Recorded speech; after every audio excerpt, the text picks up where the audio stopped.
Hi, good morning. Welcome to Sewing Street. When I arrived this morning, it was drizzly and wet and cold, so a perfect day to be inside and sewing.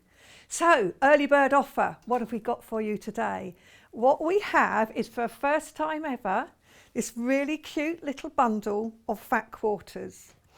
It's a special price of £7.99, these really pretty spring colours, but I am not going to leave them untouched.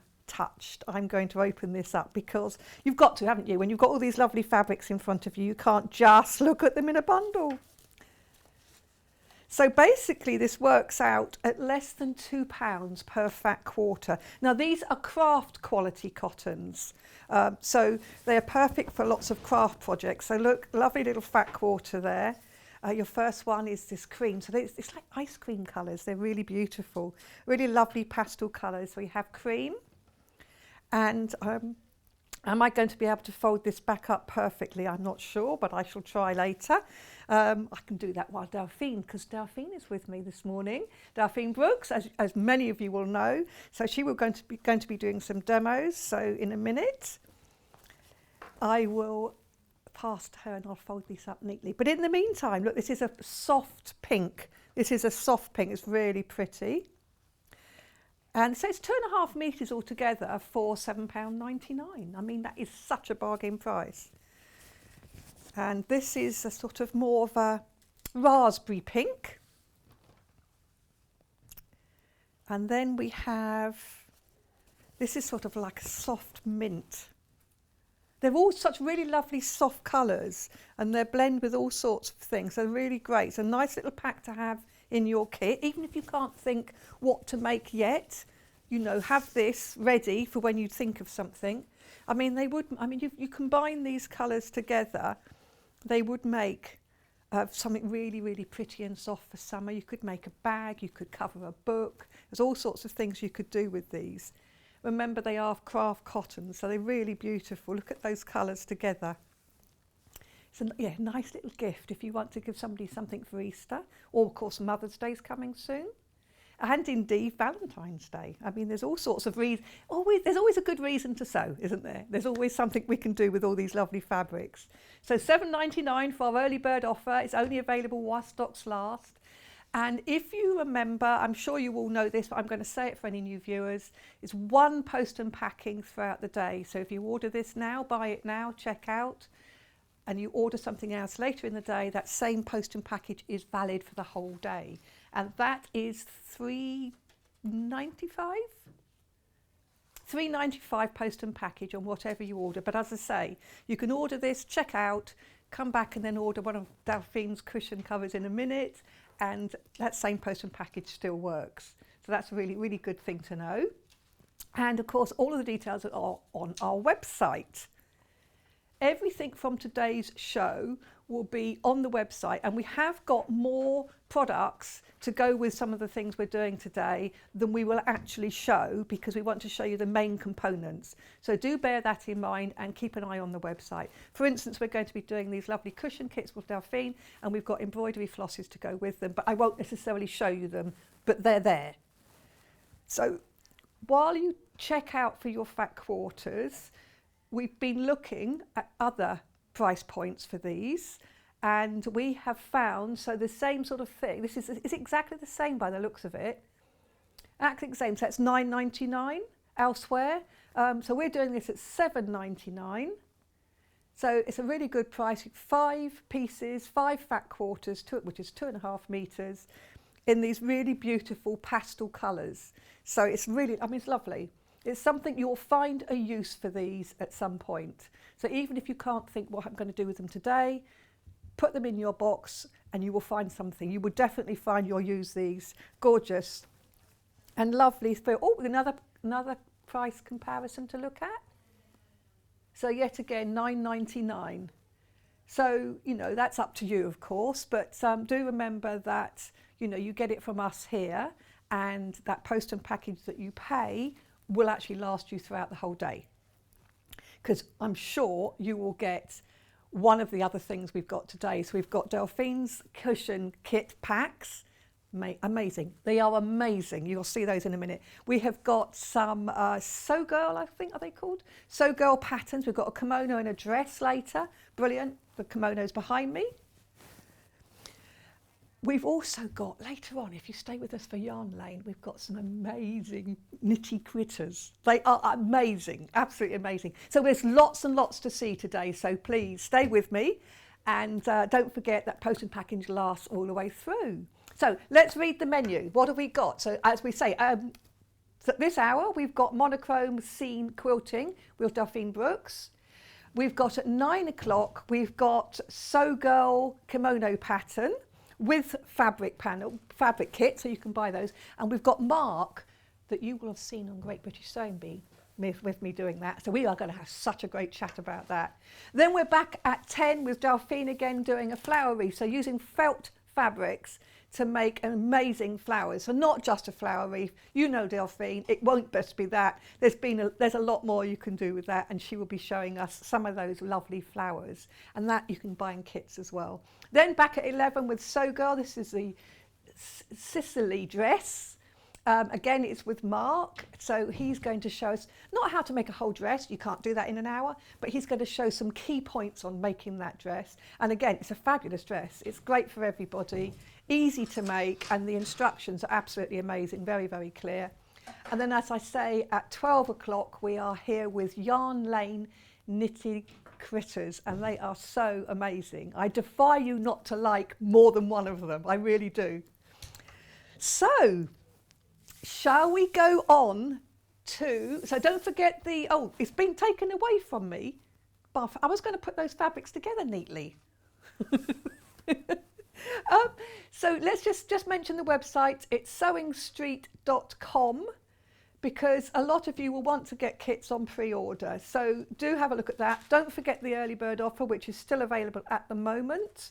And then we are now going to go to these Delphine kits. Oh, I've got to show you where the pre-order is. So if you go onto the website and you've got Watch Live, then scroll down and then you can see all of the kits for the whole show. You can see all the kits and all the other bits. There's lots of other bits on there, as I've said, so you can buy ahead because some of these things are limited quantities. So you can buy ahead, and you can buy the fabric bundles, the patterns, the threads, the applique mat, brilliant if you're doing applique. There's all sorts of lovely bits and pieces on there to add to your basket. So let's have a look at the cushions we're making. We've got to get onto these. So the first one I'm going to look at is this one. Do I put it down? Is it better down here like this? So this is brand new. This is a brand new set. So we've got a new range here, and these are the first two. So this is first time we've seen these. There will be more. Is this the White Cliffs of Dover? Yeah. White Cliffs of Dover. This is so lovely. But when I first sort of heard monochrome, I thought, I like colour.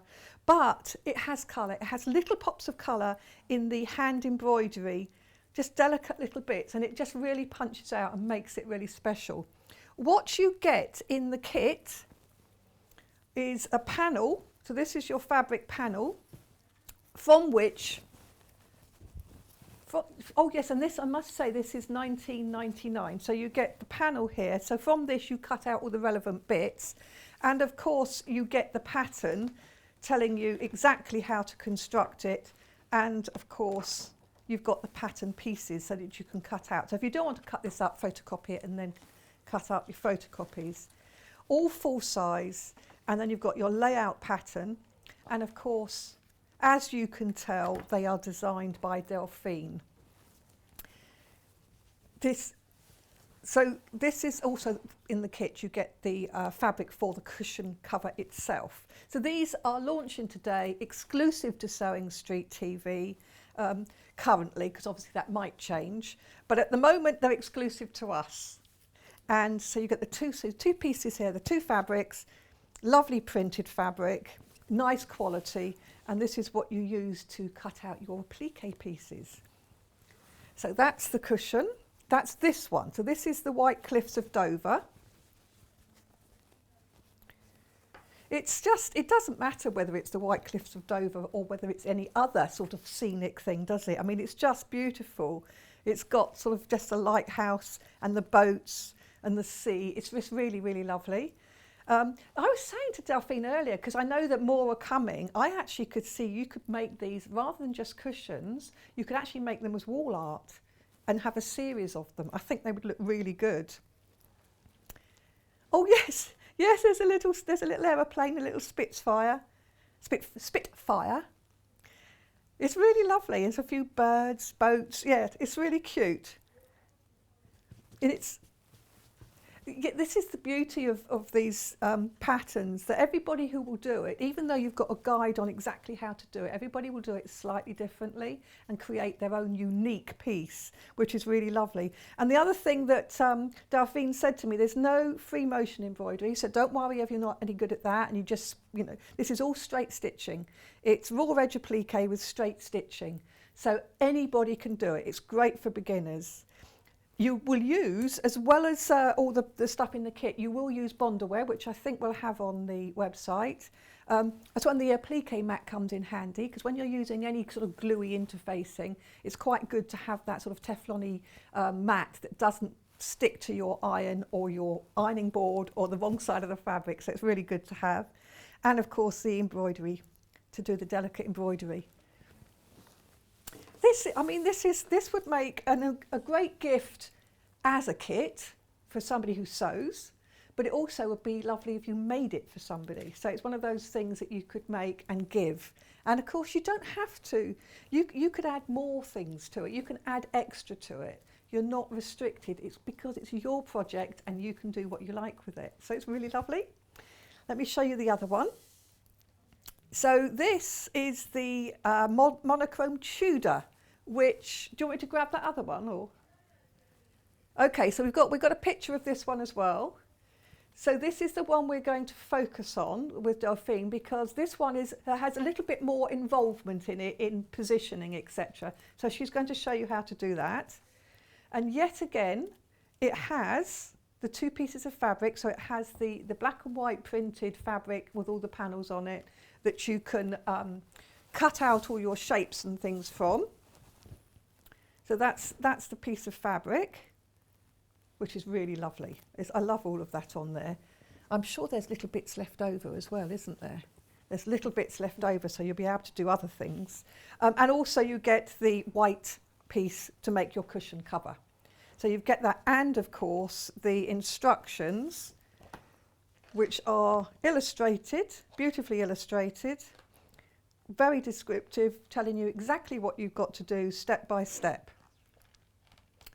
including embroidery, and then showing you how to do the French knots. There's quite a lot of French knots on these, which look lovely. So like the other one, this is currently exclusive to Sewing Street, launched today, first time on air.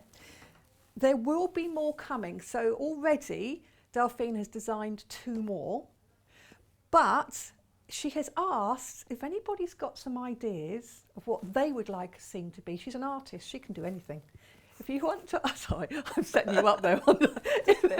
So if you've got an idea and you think that would be really amazing, I'd love to see that scene, let us know. She'll consider it. She'll consider it, because this can become a whole huge range. It might be really something. So email us studio@sewingstreet.com. And also, if you've got any other comments to make, if you want to ask anything else, please feel free. We love to have some interaction with you. Knowing that you're there and we're here, it makes it much more fun. So do that. Okay, let's go over to Delphine, because we love these and we want to see what you're doing. So Delphine, welcome again. Hello. It's so lovely to be lovely. with you. And you, how are you? I'm fine, yeah, really good. I'm really excited for today. I've got guests all day and they're all brilliant people. So you got a busy day. Busy day. Yeah, exciting day. Anyway, please show us yeah, what you're doing. So a bit of monochrome quilting art, whatever you want it to be, really. So what is the idea behind the range? I can't take the credit for all. So the boss, Hayley, came to me with a little idea, and I was just I got really excited straight away with just this little snippet of an idea. So I then went to I just got my felt tip pen out, got some paper out, and I just drew loads of different designs, took a photograph of them and thought, what about these? And I said, I can keep coming up with ideas. She was like, hold the phone, wait, just do 2. And so, yeah, and I just thought inspired by our own amazing area where we live in. So I live near Stratford upon Avon, so that was why the Tudor was based loosely on Stratford, and also we went away to as a family away to the Kentish coast quite a lot over the last couple of years, especially in the summer. And Dover was one of our places where we used to walk along the Seven Sisters as a family, and we've got some really great memories down there. And we did the Dover Castle. We went and had a look at Operation Dynamo, you know, where it was back in the Second World War. And so I just thought I'd just try and put lots of little bits in there. And the Spitfire, can't go to Dover without seeing the Spitfire. So so inspired by lots of different things. Yeah. So. And I think, I don't know, do we have an international audience? Because I think you've actually picked on 2 very iconic scenes for us, haven't you? You know, Stratford, obviously, and then Dover. Yeah. I mean, so that, if we have got any international ones, these are for you too. Absolutely. Have a little bit of good old Britain. Yeah, and if you want me to do any for your local area, or I've got, I was thinking Doodle Door, I was thinking I can do city scenes, so whatever you want. So if you've got any ideas, I'll pick up on the few most popular, and I'll get drawing. I've got a pen in my hand, I've got my sewing machine, I'm a happy girl. Oh, you're a talented girl too. Oh, thank you. So come on then, show us what you are going to do with this one. Okay, so first of all, I'm just going to quickly go through the pattern. So you will have a placement guide. So this is a placement guide only, it's not to scale, so don't do your templates off this. This is just to help you, guide you as to where you put your pieces after they've been cut. It's also there as a guide, as you can see, the window detail and also the boarding, the wooden detail on the buildings. This is just an idea. If you are not an artist, if you don't have the confidence to do the drawings yourself, just by having a look at the placement guide and going, oh, okay, I'll draw a window like that, or I'll do a few lines like that. You can copy it completely the same way that I've drawn it with the help of my husband, Nick. Or you can maybe add your own little details. So this is just an idea. Placement guide, remember, not to scale. Okay. So then, I'll just pop that to one side. You have also got then your 2 template pieces. As you can see, these are completely different to the other one. For one, they're bigger, and also I've left off the detail to make it a little bit easier for you to follow for the template. Can we just have a quick look at the finished cushion so we can see what you're going to get at the end? There we are. Nice and central, there we go. So as you can see, the difference between the templates that I was just showing you to these ones, you can choose whatever fabrics you like. I am not saying, for that roof, use that piece of fabric. For that part of the church, use that piece of fabric. That's why there's so many lovely different prints and everything that's on the panel, so to make sure that everyone who does this is going to make sure it's completely different. That's going to be the beauty of it, and having the variations from other people. That's it, and I think, if you are from, if you have got a local Tudor town near you, you can pick one or 2 of the buildings that are in your town and do basic shapes and maybe make it a bit more personal to you, so that's fine. And and there's no free motion embroidery at all. There's a little bit of straight stitching, and I'll show you how to achieve that as well. So yeah, very simple. Oh, apparently I've got a message across my bottom. Hi Wendy and Delphine. So looking forward to today's show. Delphine, how about the Isle of Wight needles? See, yes. That's good for me because I come from Portsmouth, so yay, something down south. I'll put it on the list. Yeah. Because again, they're an iconic view of Great Britain, aren't they? Yeah. Definitely. So, but no, I quite like the mix between the coastal and more inland as well. Absolutely, so yes. Bring them both, yeah. We've got to have Big Ben in there, haven't we? Somehow. We're going to have to do that. We're going to have to, yeah. I will definitely do that at some point. Hopefully, if you like them, then I'll keep doing them. If you don't, I think that's a given. So the template pieces. So I'm just going to show you a basic way of how to do the templates. I'm going to concentrate first on the larger building that's on the right hand side of the cushion. So I'm going to concentrate on this one first. So you are going to need your Bonder web. Now with your Bonder web, I've designed it so you haven't got to worry about reversing the pattern. So you're going to have to draw on the glue side of the bundle web and not the smooth side, otherwise it will be in reverse. Okay. Does it matter if it's in reverse? No, not really. It doesn't matter. It's just easier for the placement guide. That's the only difference. Okay, so you're going to first of all, you're going to have the large outline. Now, it's rather than cut out each single piece, draw first the whole outline of your building. Now, it doesn't have to be dead accurate. I mean, as you can see, I'm just doing a rough drawing over the top. Not getting any of the details in yet. All I'm doing is getting that basic shape. It's quite light, so you might only just be able to see that I've drawn on there. It might be easy now, I'll just cut it out on the fabric. Now you get your panel, a nice warm iron, nice clean iron. And this is when, if you've got an applique mat, it's a good time to use it, isn't it? Absolutely, definitely. So I'm just going to line it up on... So just to describe that, I haven't got one here, I'm afraid, but an applique... Oh, here it is. So the applique, this is an applique mat. Let me see if I can get it out and show it to you. So basically this is a sort of mat. I'm not sure what it's made out of, but it's a non-stick material, and you can use it underneath your your bonder web, or on top, whatever, or both, sandwiched, because what it does is it prevents things sticking to the iron or to the ironing board. So this is really, it's just one of those things, it's really handy to have. You just use it again and again and again. Oh, I've just found out there's more people with it in the basket than there is available. So if you want it, get it out now, definitely. It's very, very handy. There we go. So Delphine's just cutting out. So you're cutting out the bonder web. Yep. So you cut it out before of fusing it to the fabric? No, I've fused it to the fabric already. Okay, sorry, I didn't see that. And so I've just fused it to the white part of the white of the fabric. So as you can see now, I've now got the basic outline of this building here. So this is where everyone who makes this, everyone's going to be different, which is the beauty of it, which is what I like. So you can now choose to cut maybe just a fabric pieces out of the top part of the building, or all over. So let me show you, actually, it's a lot easier if I show you. So as you can see here on this one here, so this is what this will be, this building. So what I've done here for these two front panels, I've used a light little ditzy print off the panel. So I'm going to do that. So by mixing up all the different fabrics, it's going to make it a lot more interesting to look at.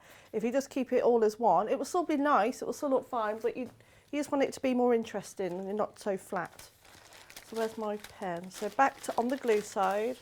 Oh, got another suggestion, Blackpool Tower Beach. Blackpool Tower Beach and the piers and all yes, around. I hope you're keeping a note of these, Hannah. So I'll have to go and have a look at the messages. So now I'm just going to cut out this front section. Again, this is just a personal preference. You could do it this however way you like. This is why we've designed the templates in this way, so everyone's is completely different. So I've cut that out. I'm going to roughly cut out the that template. If I was at home, I would be a bit more tidier, only because I don't like wasting bonder web. But it's quite a nice pack of bonder web we've got here, actually. It's 17.5 centimetres times 1.2 metres, so that's quite a nice big piece. You've got plenty. Now both of these bundles are selling amazingly and really well. The coastal one's in the lead at the moment, but yeah, they are very, very busy. So we have a lot of stock. Don't worry, we do have a lot of stock of these, but they are very, very busy, so do be aware of that. Oh, got another suggestion. What about the Iron Bridge Gorge, also Edinburgh Castle? Love your work, and that's Margaret from some West Shropshire.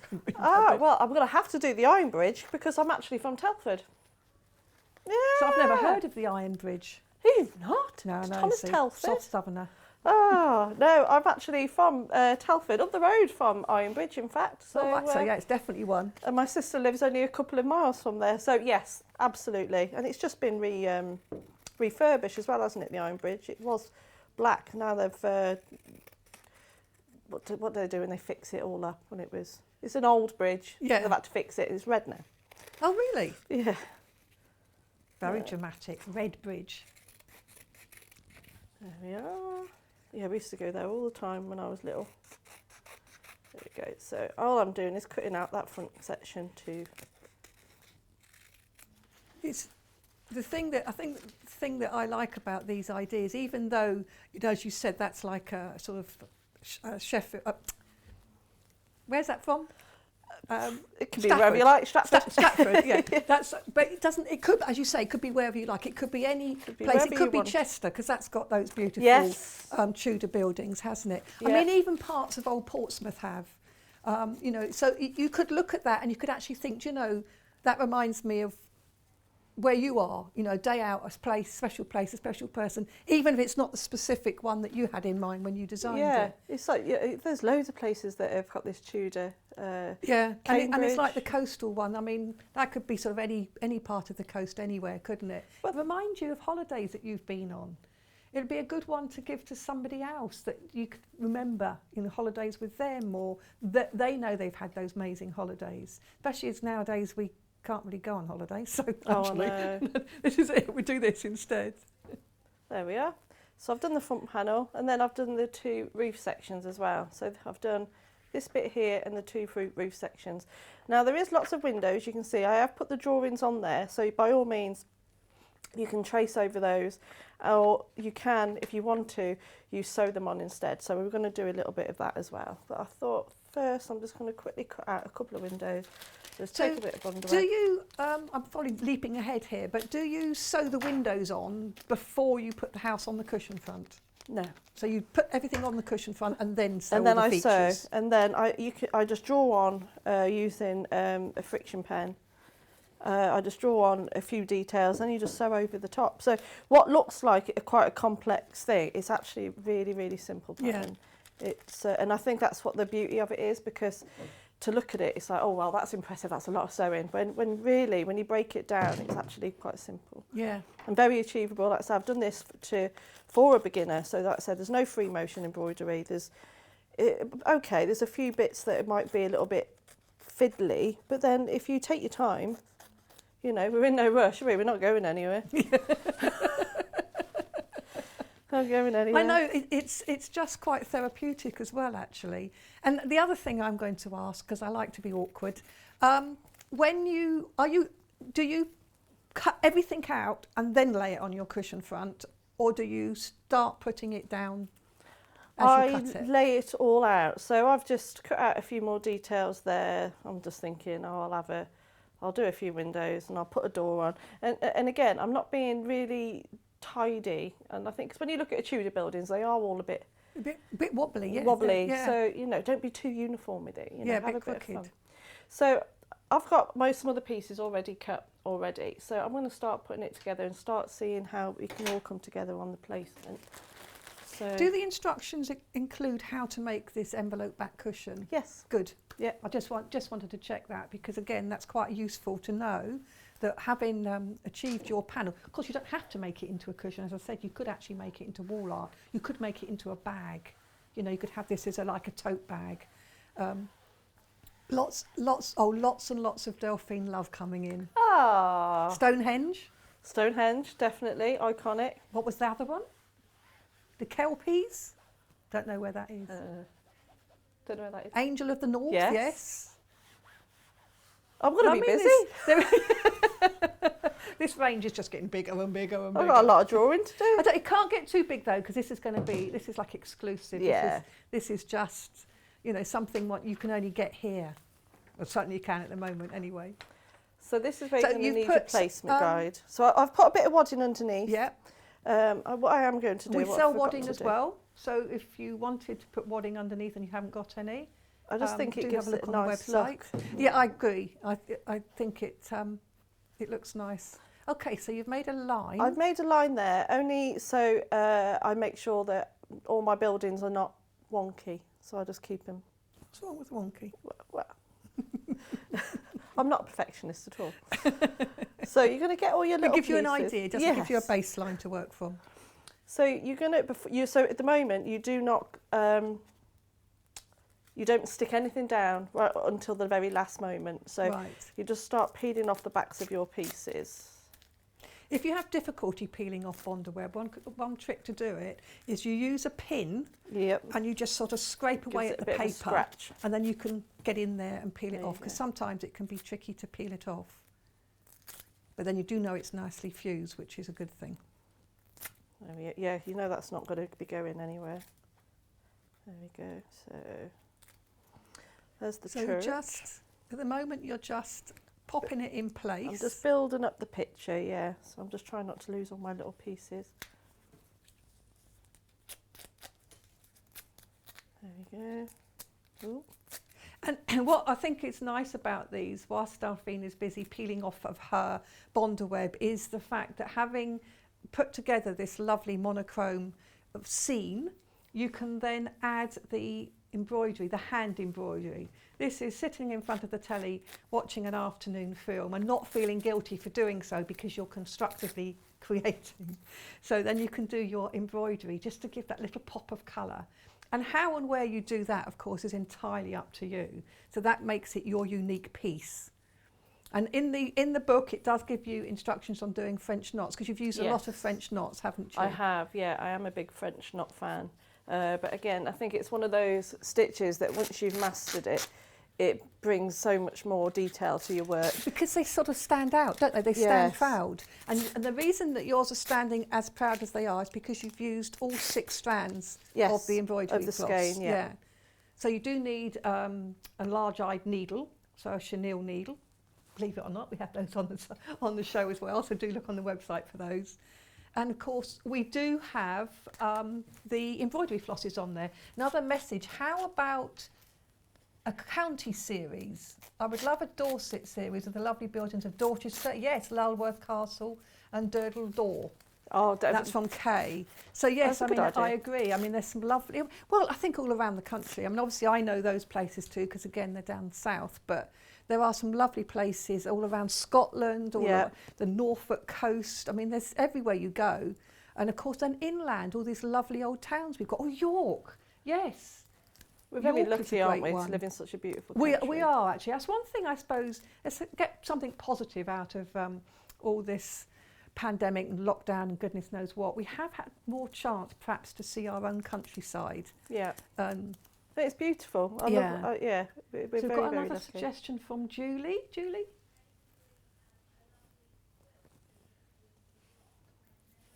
Ah, what a good idea. Yes. So Hannah's telling me what Julie said in my ear. So what Julie suggested is you could actually do a lovely quilt and make these blocks, and it could be like a memory quilt of all the places that you've been.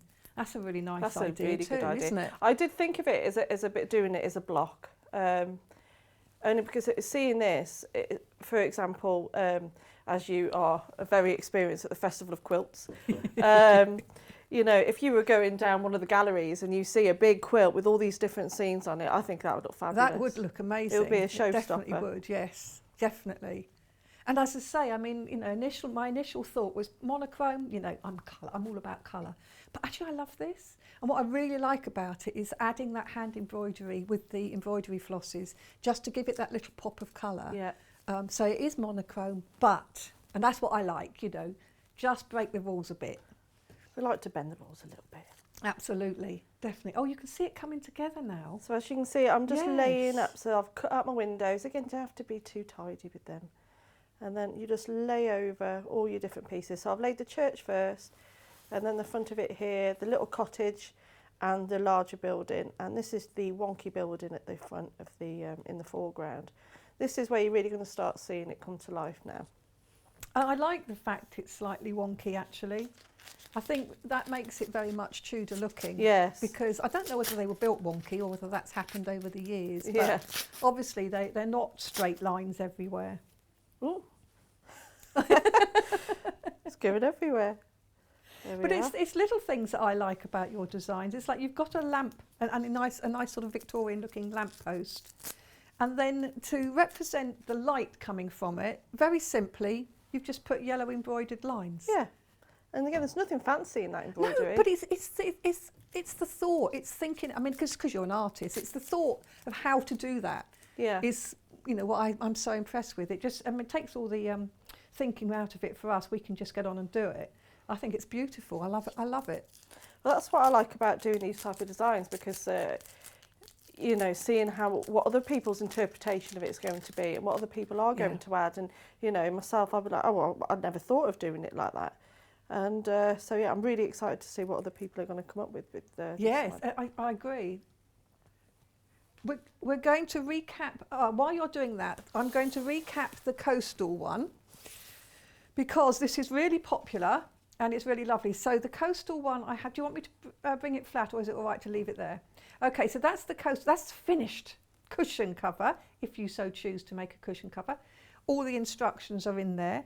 What you get in the bundle for $19.99 is you get your piece of white fabric. I'm saying piece, half a metre by the looks of it, half a metre of white, which is for the whole cushion. That's enough for the cushion. Or of course, you can use, as you can make a memory quilt or a bag or just a backdrop or whatever. You've got that half a metre of white. And then to go with it, you've got this pre-printed panel, which is in black and white. And so some of the white buildings, you don't have to cut into your main white piece, because there's a big white patch on here to do that. And then you've got all of these other little prints. And you can obviously, what you use, as Delphine has said, what you use for which one is entirely up to you. So you don't have to use it exactly the same as it is on the pattern. You can choose to use different ones. We've got another idea from Ellen. I collect a bit of fabric from everywhere that I go for a day out or holiday, and I've then sorted name places and year so I can make a memory quilt. What a good idea.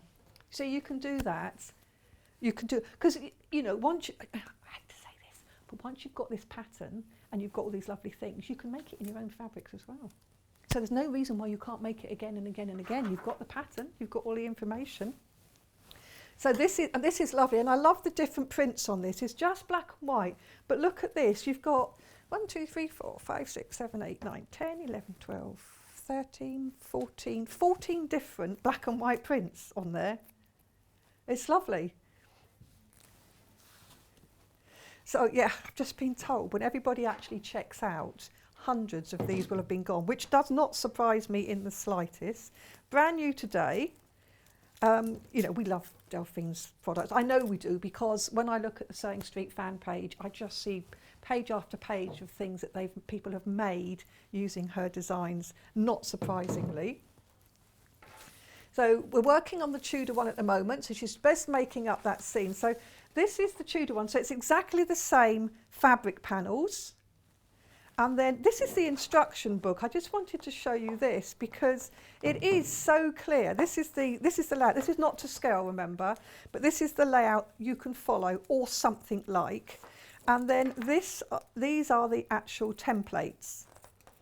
And in fact, what Delphine has suggested is that you don't cut these out and use them religiously. You just draw on the bonder web, on the glue side of the bonder web, just roughly draw around these, and then you can use them again and again and again. But of course, all the way through, you've got your finished picture if you wanted to follow it. And then all the way through, it's got how to do it bit by bit. Also a nice list of what you need. So it's really easy to follow. And this, I think this is something you could get the kids to help with too. Definitely, yeah. Because it is quite easy shapes, isn't it, that they can cut out. As long as they're okay with scissors. You could get the kids to cut out some of these pieces and help decide which fabric to use for the roof, which print to use for the windows, etc. Could be a nice little project to do together. It's quite creative. So it's all in here, exactly how to put it all together, including good old French knots. So a lot of people are coming in to get these. We're going to go back to Delphine. Let's have a look and see what you're up to, Delphine. Where have you got to? It's coming along quite nicely now, actually. Oh, it is, isn't it? Look, so now you're just going to press it in place. Yeah, I'm just so now once I'm happy with the main background, I will just start pressing as I go then, because right, yeah, just so the things don't shift. Yeah, especially if especially your little windows. That's right, or someone comes in and you know, the door goes or something, and it just all goes everywhere, and then you can't find all your little pieces. So you can do as many of the details as you like. You can do all the details that I've put on, or you might decide to only add 1 or 2 little windows and just keep it quite plain.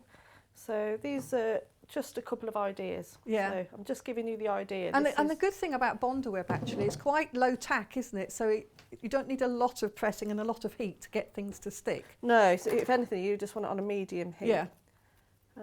So to get these little balls, you know, to get round all these little darker areas where the bits of wood are. That's the wood, isn't it? Just get a bit of Bondaweb, and then I just cut it into thin strips, maybe only 1/8 of an inch. Don't worry about measuring up each piece. All I do is I roughly go, okay, so, is that, let me go back in. So I just think, okay, that's about there. I'll give it a little trim. So this is definitely an occasion where you put the Bondaweb on the back of the fabric, then cut your strips. Yeah. Don't try and cut thin strips of fabric, then thin strips of Bondaweb. And then the same with the roof. It just adds that detail, doesn't it? And again, you can do this by hand by sewing the details on, but I think this just brings it to life a lot quicker. Yeah, definitely. And really mix up the fabrics. Don't, you know, use every single different pattern on that panel. Don't just stick to the one, otherwise it will almost look a bit flat if you just stick to the same one. So I'm just going to add a couple more details in. I just love to see how quickly it's building up. And obviously, at home, it might take you a bit longer. Yeah, Delphine's done this a few times now. But it is amazing how quick it comes together. That's the beauty of Bondaweb. It makes things so much quicker. It's magic, isn't it? What did we do before Bondaweb? I know. Well, I know what I did. I used to get Wonderweb, you know, that stuff you used to take up your trousers and cut it into tiny pieces. That's what I... Yeah, which of course it would, you know, it would work, but it's not as easy. It's not the same.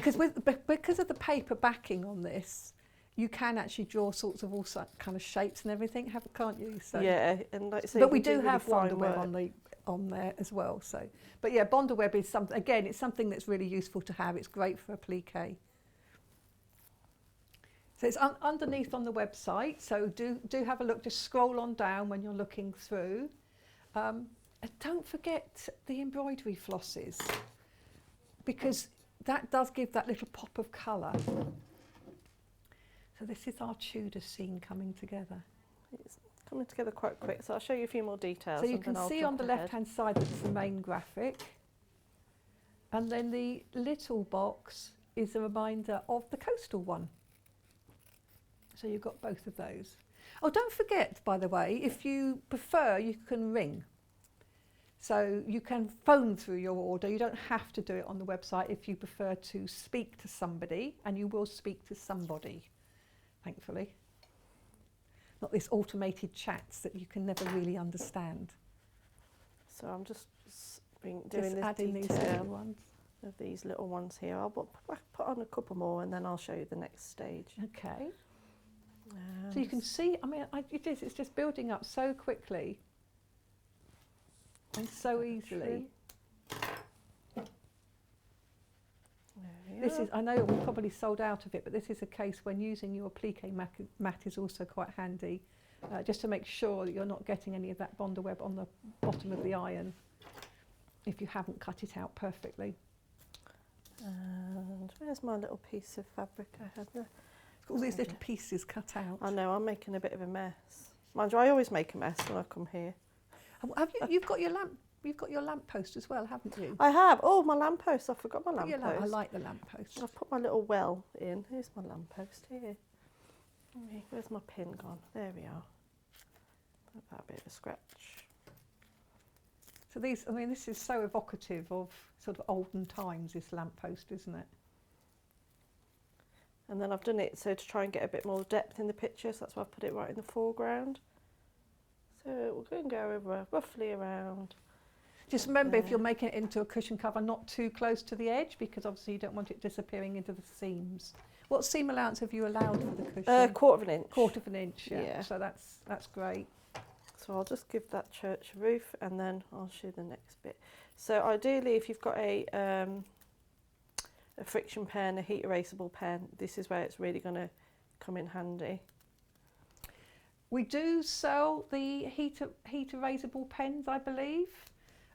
So friction pens. So they're basically, they're not designed for fabric, but as crafters, we've all taken them on board. So just be aware when you use them on coloured fabric, test a little piece first, because sometimes actually when you iron them to get rid of the pen, you can take the colour out of the fabric. So just be aware of that. Test it on a piece of fabric. It's fine on white because white's white, but they're so handy. I use them all the time. You know, you can also obviously use other methods of marking. You can use wash away pens and fade away pens. Yeah, there's all sorts you can use. As long as it's not permanent, it doesn't matter. Exactly. Doesn't and if you matter do use a wash away pen or a fade away pen, one of the ones that disappears, air erasable they're called, please don't iron over them before they've disappeared, because if you do, you can iron them in permanently. So that's another thing to be aware of. Oh, that one's not stuck somebody. Right then. So now you're going to draw something. So now you're going to use, you can use your placement guide, or you could do whatever details you like. All you're going to simply do is draw on, you know, just like you would when you know, like almost like a child's drawing. Draw as many lines, you know, get a few details on there. This is where I'm just making sure it is my the erasable pen. And again, you can take your time at home and really put in some really nice little details, because all you're going to do is use a straight stitch and stitch over the top. And the beauty with these pens is if you draw something and you don't like it, just put the iron over it and it disappears. So you can draw again. So they are very handy to have.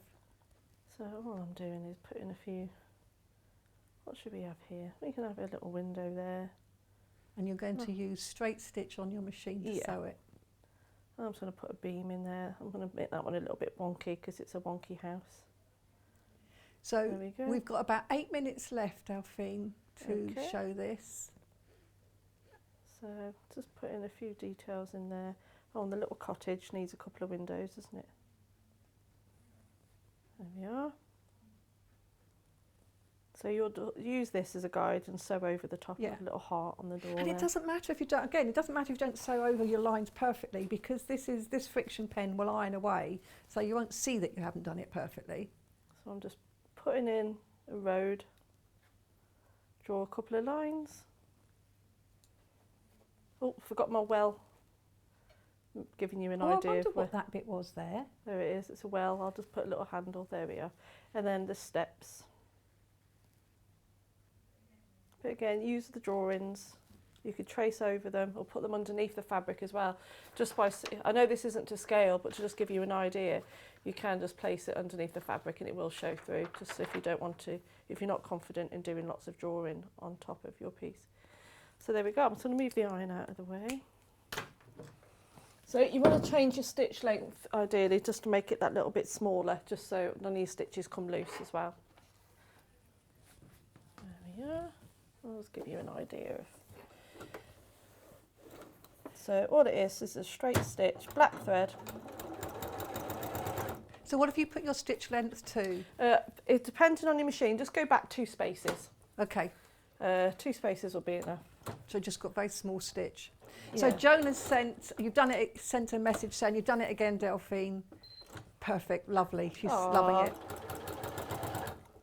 They're a lovely bunch, aren't they? They are, aren't they? So very, very encouraging. Monochrome scenes are absolutely beautiful, she said. So you've got the walking foot on, I notice, as well. I have. If you haven't got a walking foot, don't worry about it. It's only because what's on my machine. I tend to always have my walking foot on my machine anyway, because I do so much quilting. I know, but you know, a walking foot's good for other things as well. I mean, people always think of it as a quilting foot, but it's really good for dressmaking if you're working with difficult fabrics or slippery fabrics or thick fabrics. So yeah, definitely, if you haven't got one, a walking foot is worth investing in. So I'm doing this quite quick, but obviously at home, take your time. Keep So actually, pivoting I mean, you're around. doing it all by just straight stitch, so it's really good for beginners. But if you are competent with free motion, you could do this with free motion. couldn't you? Definitely, yeah. And I like to sew quite quickly, so I do a lot of free motion. Yeah. But I wanted to bring a project that could be for every level, I think what I think you have done, you've achieved that. and just so everyone can get involved. Yeah, so I'll just do a little straight along that one there, lining them all up. And then you just sew over your pieces. I am not using any fancy stitches, I'm not using any zigzag stitches, any blanket stitch, satin stitch. It's all straight stitch. So no matter what machine you've got, you can do this. Yeah. I'm just going over. And also to mix it up a little bit, on the black pieces, it does look really nice if you change the thread to a white. Right, yes. You know, so it's not all, oh, lost my pen there. So it's not all too matchy. There we are, I'll go down that bit now. So are you doing like house by house or building by building, or do you sort of go across I tend to them all hop and- all over the place. Yeah? Yeah. You just have to make sure you've done them all, haven't you? Yeah, just, you know, take it out, have a look at it, see where else you'd like to add in a few details. And of Yeah. course, you can even add a lot of the details by hand as well. Yes. So I'm going to do some of these Something I've beans. started doing actually recently is introducing hand embroidery onto my machine-made things, just to add another dimension. And as I say, to excuse the fact that I'm watching, what do you call it, binge-watching series and things. I feel that it's not that bad if I'm actually busy sewing or crafting. I love hand sewing, although like I said, I do tend to like projects that are quite quick to sew. Yes, generally I would. When it comes to hand stitching, I could do it for hours and hours and hours. Some of my larger pieces of artwork, one of them took me 8 months to do. My goodness. So I'm stitching. Now I'm going to go to the church and put some little details in the church now. So as you can see, I've not cut the fabric. The thread. I am just jumping from one bit to the next. So just be aware, because we are sort of aiming this at beginners, that when you stop and you turn the fabric, you need the needle down Yes. so that you can raise the presser foot and pivot without the fabric moving anywhere. That's right. Let's go up I know there. lots of you will already know that, but just in case it's for beginners. Let's- About 5 minutes, Delphine. Come on, get done, get done. But I think this is like last time we were together and you did the confetti quilting, and you were sort of saying this can take time, and then you proved actually you can do it really quickly because you just achieve it so quickly. I like a challenge, Wendy. There we go. I'll just put a little detail on the church there. I'll just do a few more details and then I'll show you some of the hand embroidery. Oh yes, please. show the As stitching. we're running out of time, that would be good. Particularly the French knot. It does really add so much to anything. I think that little dimension. I'll just come back down this side and down here. Like I said, this isn't something that you'll make in an hour. This is probably a day's make. It's something you Depend on- you don't have to try and get it all done immediately, do you? You can stop and start it, and then, as I say, you can then do the hand embroidery at leisure. That's right, and you can really you could go to town on this. Excuse the pun. But you could Excuse the pun. yeah, but you could really go to town and do so many different details on here, and I'm really excited Careful to when see you what you're iron, going because to you come up just with. you'll iron out your I know, I'm lines. ironing out my what's it, so I'm just sticking that down. Oh, I haven't peeled that bit off. Oh well, you get can the do it idea. later. Right then, let's have a bit of sewing. Let me have the. So that's some of the stitching done. Yep, that's some of the stitching Ready. done. Where's my hand needles? Could I borrow some hand needles? What happened to the hand needles? Just looking for a hand sewing needle. So the hand sewing needle to use, if you can, is something like a chenille needle. Has a point, but it also has a big eye, so that you can put all 6 of the embroidery floss strands through the eye of the needle. You're actually using a pearl cotton now, aren't you? Yeah, it's just because it's what I've got. But we have got the embroidery floss on the website for sale. But we had don't a have a little pack of them, needle. didn't we? Did have a little pack Where of have they gone? needles. Oh, there you go. Oh, and just by magic, they appear. These magic hands. Oh, she's very... Yeah, so these are on the website too, these needles. Yeah, so you want to make sure it's quite sharp, especially when you're going through. Oh, Julie's shared with us that she's bought hers. She's got hers. She's now looking forward to that delivery. Joyce has got hers. She's saying can't wait to start. So people are checking out on these now. But we do have stock for these because we know they're going to be popular. So we made sure we had plenty of stock. But if you just want to make sure you get them, don't forget to, yeah. So here we are. So you've threaded your needle, Yeah. tied a knot in the end. So you've got, so you would just use 6 strands of the embroidery just floss? the 6 strands, okay. yeah. So all you do is come in through the back. Excuse me, my hands are holding it a bit sway. Oh, I'm going in for the close-up, look at that. Yes, hope your nails are good. So you put it all the way through, hold it tight, 1, 2, 3, and you go back in where you came out. So for this one, I'm going to do it so there's flowers going around the window. But you could do little hanging baskets, you could do window boxes, you could do like a border of flowers around them. You can do whatever you like. You don't even, if you don't want to use even do a French knot, you can just do little single stitches as well. Yeah, you can do all sorts of little hand embroidery, can't you? The French knots are particularly nice because they kind of stand proud, so it gives you that sort of dimensional look to it. So, oh, hello. So yeah, so go in, pull all the way through. So I have to say, thank you very Okay. much, Delphine. Thank you you are very back much. in an hour. I'm going to aren't go and you? have a coffee, and I'll be back. We in are an going hour. to when Delphine's back, we're going to do the felt flowers. So this lovely wreath is an idea. The kits are already pre-order. There's 2 different kits, and of course, as usual, you get the felt pack and the instructions so that you know what you can do.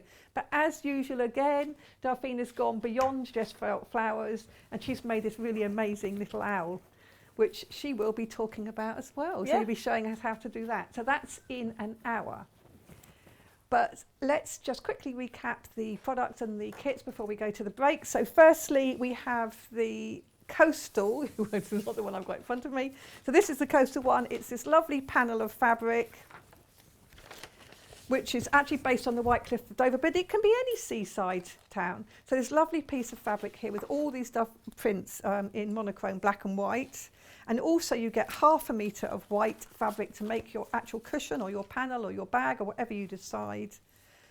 It's exclusive, don't forget, to Sewing Street at the moment. And then of course you get the instructions, which are all printed in colour with very clear step-by-step instructions to take you whole through the project.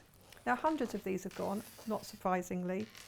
We do have plenty, so you know, if you're considering it, you still have time to think about it. It is on the website and it will remain on the website all day. Yeah. So don't worry about that. But now we're going to go into. Oh yes. Oh, sorry. I've got to. Oh, how can I forget? How can I forget the other one? So this is the one that Delphine was demoing. So this is the monochrome Tudor. So again, it's exactly the same pieces of fabric, and then the lovely instructions, which are so clear and easy to follow. And as you've just seen from the demo, it is very easily achieved as well, even for beginners.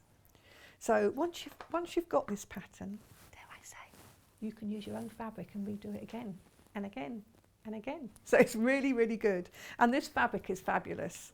Of course, it makes a great gift. It's great for yourself. And we're going to have more coming into the range. And that means that you can actually have a really nice collection. We've had some ideas from some of you, which we've made a note of. And obviously, Delphine will have some ideas of her own as well. So watch this space to see some of the new range of this new monochrome kits. So next hour we're coming up, we have Mark, as many of you will know from the Great British Sewing Bee. He's been here before. He is going to come and he's going to show the Sewgirl pattern from Fiona, and he's going to show the kimono, which is, ta-da, this one here. It's not this one he's working with one of the other colourways, because as well as the pattern we have bundles of fabric for you to choose, so it makes it very easy for you. You can get the pattern and you can get the fabric and then you're ready to go. So we'll see you in just a few minutes.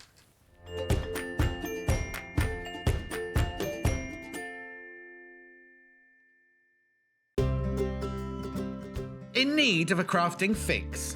There are so many ways you can watch Sewing Street and Yarn Lane. Sewing Street is live from 8 AM to 1 PM every day on Freeview 72 and Sky 670.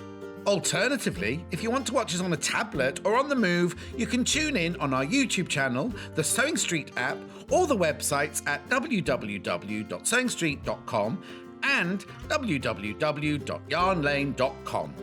You can watch past shows on Sky 670 from 1 PM every day, as well as our YouTube channel, the app, and our website. Yarn Lane is on from 12 PM to 1 PM. Visit our programme guide to find out when and what's on. So you never have to spend a minute without us. Follow Sewing Street and Yarn Lane on Facebook and Instagram to keep up to date with what's coming up on the show, as well as being the first to know about our amazing offers. Get involved with our competitions that are exclusive to social media. And pick up some top tips from us too.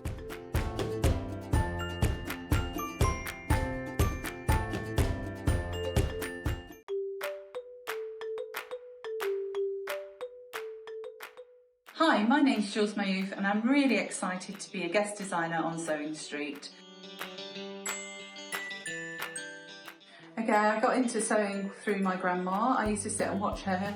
She was a dressmaker, and I started off making toys, and then I was dressmaking myself, and from then I've done homeware and children's wear and all sorts of different things in between. I would say my top tip is to be kind to yourself. It's only fabric at the end of the day, and if things do go wrong, then you've always got your quick unpick.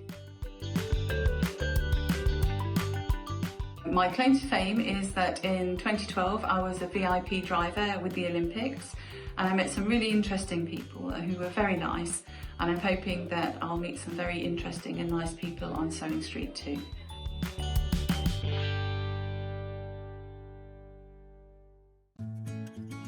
While we're having to spend more time at home again, we're here to keep you busy and entertained. Sewing Street will be live every day from 8 AM, bringing you plenty of demonstrations with our experts in dressmaking, quilting, bag making, toy making, needle felting, embroidery, and so much more. Our community of fellow sewists on the Sewing Street fans Facebook group are there to chat to you about whatever you're making, sharing photos and advice. Check out the Sewing Street Facebook and Instagram pages for fun competitions and offers.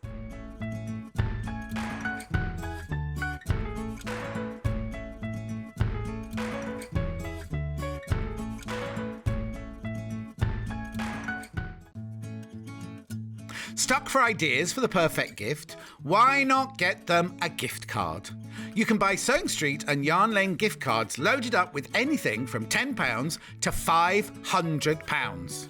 Shop our gift cards online at www.sewingstreet.com or www.yarnlane.com, or purchase them via our UK call centre on 0800 001 44 33.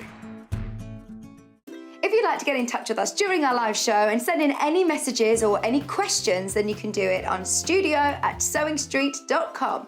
Alternatively, you can message us on our official Facebook page.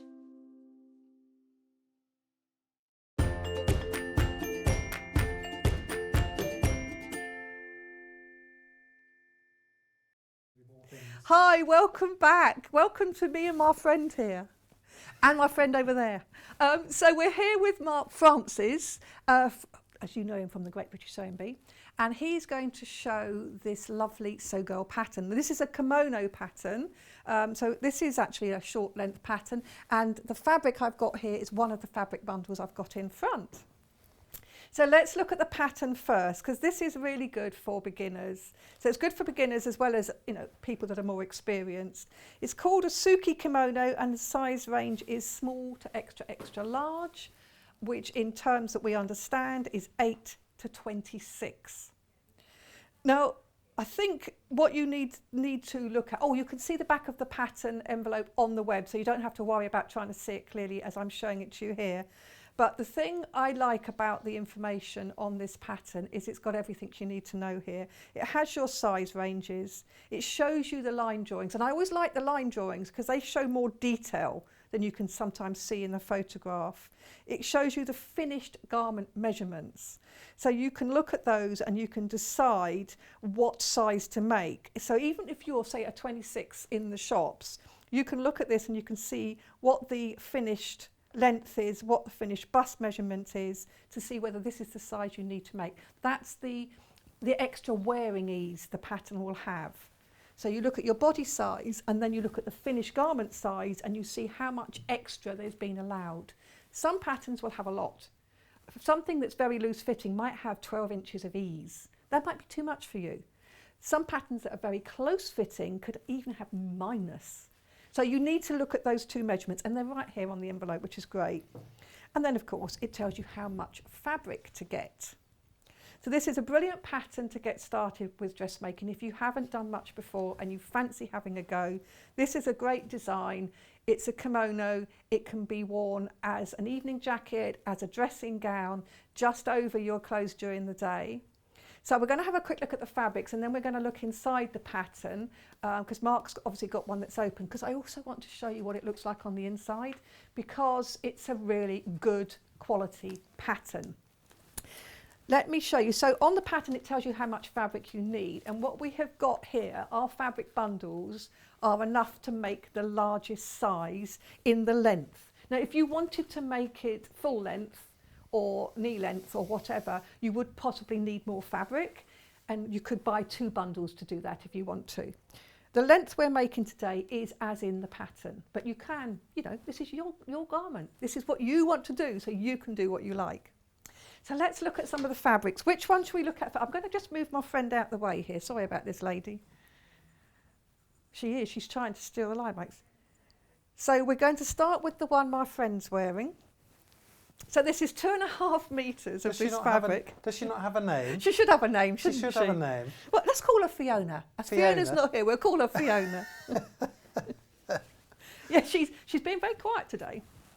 So this is, I'm not going to unroll the whole 2.5 metres, but you can see, look at this print, and it's a lovely, soft fabric. I'm not sure what the composition is. Do we know what the composition? So it's a really lovely, soft fabric. It will flow and fold and beautiful. It'd be lovely and soft to wear, so it's really pretty. So this is our first one. Look at the colours of that. Look at the prints. So this is on a sort of brown, chocolate brown background. So it's 98% viscose and 2% spandex. Lawn digital print. And it's what the sample behind me is made out of. So that's number 1. Which one do we want to go to next? This one. This one. So this is one that Mark's going to be working with. This has a different feel to it.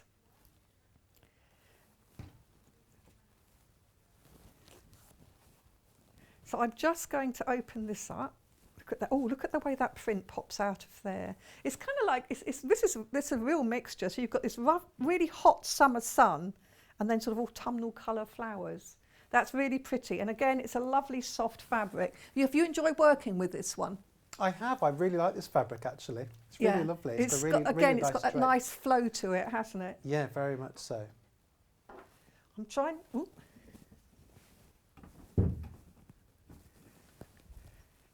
So I've just moved the mannequin out of the way, by the way. So she's still with me, but she's just a little bit further away. Social distancing. So this is the blue. So this is really lovely. So again, this is £39.49 for 2.5 metres, which is enough to make the pattern in the length that it's shown. This is 100% viscose, this one, and it's a crepe linen look. So it has a different feel, but still has that sort of flow, and it will fold and it will drape beautifully. And as viscose is derived from natural fibres, you'll find this is nice to wear as well. It's lovely, so nice for the summer. So this would make a really good. Nice and breathable. It is breathable, so it'd be good beach cover up, wouldn't it? Yeah, you don't want a sweaty kimono, do you? You definitely don't want a sweaty kimono. No, you wouldn't want that. But which one can I go to this one? You see, I like this one because, as I said, I think this is unisex, this pattern. And very much so. A man could wear this, couldn't he? Yeah, Would absolutely. You think? Yeah. So this, again, this feels very silky. So this is really lovely. And it's a lovely, it's very small print. It's got like little stars and diamonds in there. And again, it's that lovely, soft, floaty fabric. So this would make a lovely one. This would actually, I think it would make a nice one for a man. And possibly you might need to get some more fabric because if you want to make it a bit longer, depends how cheeky you want him to be. Yeah, I'd like to try the longer one. I didn't have enough to make mine any longer, unfortunately. But I think it would be nice long, wouldn't it? Yeah. And it could easy to do. You just have to extend it down, don't you? That's easy. It's quite square. Yes. Which I'll show you So no worries about shaping. So this is 100% viscose. But it's got a real silky feel to it, this one. There are there are fewer than 10 of these bundles. So that's just be warned. Okay, so I'm going to go back for another blue. So this one has got these very lovely big sort of arty flowers on it. That's the technical term for them, is it? I don't know what flowers are, so I can never say this is this kind of flower or that kind of flower. What do you think it is? Just call them artisan display. Artisan display. You should have had me describing some fabrics the other day. I was trying to come up with all these colour names. We must have a botanist working. They must. So I don't know. Can somebody watching tell me what these flowers are? Because I don't really know. But they're arty. I think they're gorgeous. Are they kind of lily? They look a bit like a lily, don't they? Shall we say they're lilies? Yeah, they are now. Until someone tells us otherwise. Lilies until we're told other words. 100% viscose again, but this is lawn weight. So again, this has got a different feel. So this one was definitely very, very silky. That was this one here. But this one has got more of a lawn feel. So again, all of these are really floaty fabrics. They're very soft, very easy to wear. Pop this on after a shower, wear it over your evening outfit. There's all sorts of reasons to wear a kimono. And I think they're quite popular at the moment, aren't they? Standing on a rooftop in the wind with the weather breezing through your kimono. So you're going to stand on a rooftop? Okay. Looking arty with the London skyline. Oh, you're going to look arty because you're wearing your arty print. With litter. You need litter to make it look good. So here we have, now this is like, I don't know, what would you call this? Sage green? It's quite a dark green here. It's not black, it's a dark green base so that these flowers just really pop out at you. And again, it's got a whole mixture of flowers. Go on, name them. Yeah, this is something that, this is a lot of women, I don't know if men have this problem, but as we get older, we don't want to see the top of our arms. But do men worry about the top of their arms? Women don't like to show the tops of their... I'm saying that and I've got short sleeves on. I don't think men care really, do they? I think, but women don't like to, you see, so we like things with sleeves. So this is perfect. And as I say, you know, beach cover up. Dignity. At the moment, because we're all at home all the time, you can wear your leggings and your T-shirt, but pop on a lovely kimono and you'll feel like you're dressing up. But you're still nice and comfy. It's all about comfort nowadays, isn't it?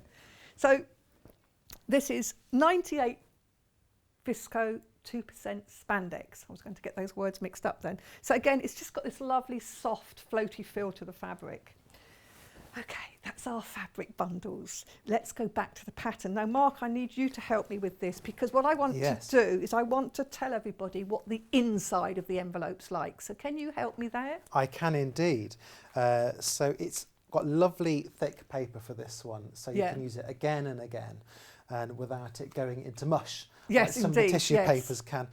This is your instruction booklet, and it gives you layout plans as well, which I did follow this time. I don't always follow layout plans. I just slap it on the best way I think, but I did follow it and it works very well. And you've got all your instructions in there in this nice glossy brochure. And illustrated as well. Completely illustrated, and it's got line drawings, which I think is quite nice. Sometimes pictures can look a little indistinct, maybe, depending on how well they're taken. I prefer, for patterns, I agree, I prefer line drawings because you can see the detail more clearly. Yeah. And also, of course, some people learn more pictorially. There's a way, there's a word for that, isn't there? So you've got both. You've got the instruction and you've got the image as well. So it just helps you to do it, doesn't it? I mean, if you've made kimonos before, you might be able to rattle through it without needing to crack the book open at all. But for beginners, which is what this is really good for, it's got everything you need in it. So this is all in the pattern, as are the actual, as you say, the tissue. Now, this is a multi-size pattern. It is. So each of the different sizes, of course, you've probably cut yours out, haven't you? I have cut mine out. I cut out the large. Okay, so you'll find on the multi-size pattern that each size range has a different type of line for your cutting line. It might be a solid, it might be dotted, it might be dashed, it might be dot and dash. There's a key to tell you which one you follow. So having determined which size you're going to make from the information on the back, you can then follow that cutting line really, really easily. Do use paper scissors though when you're cutting out your pattern. Someone, I think it was Nicole from the Sewgirl, said that she keeps a blunt rotary cutter, or one that's blunt, not used from fabric anymore, to cut out her patterns with. That's quite a good idea if you've got a big cutting mat. Yeah.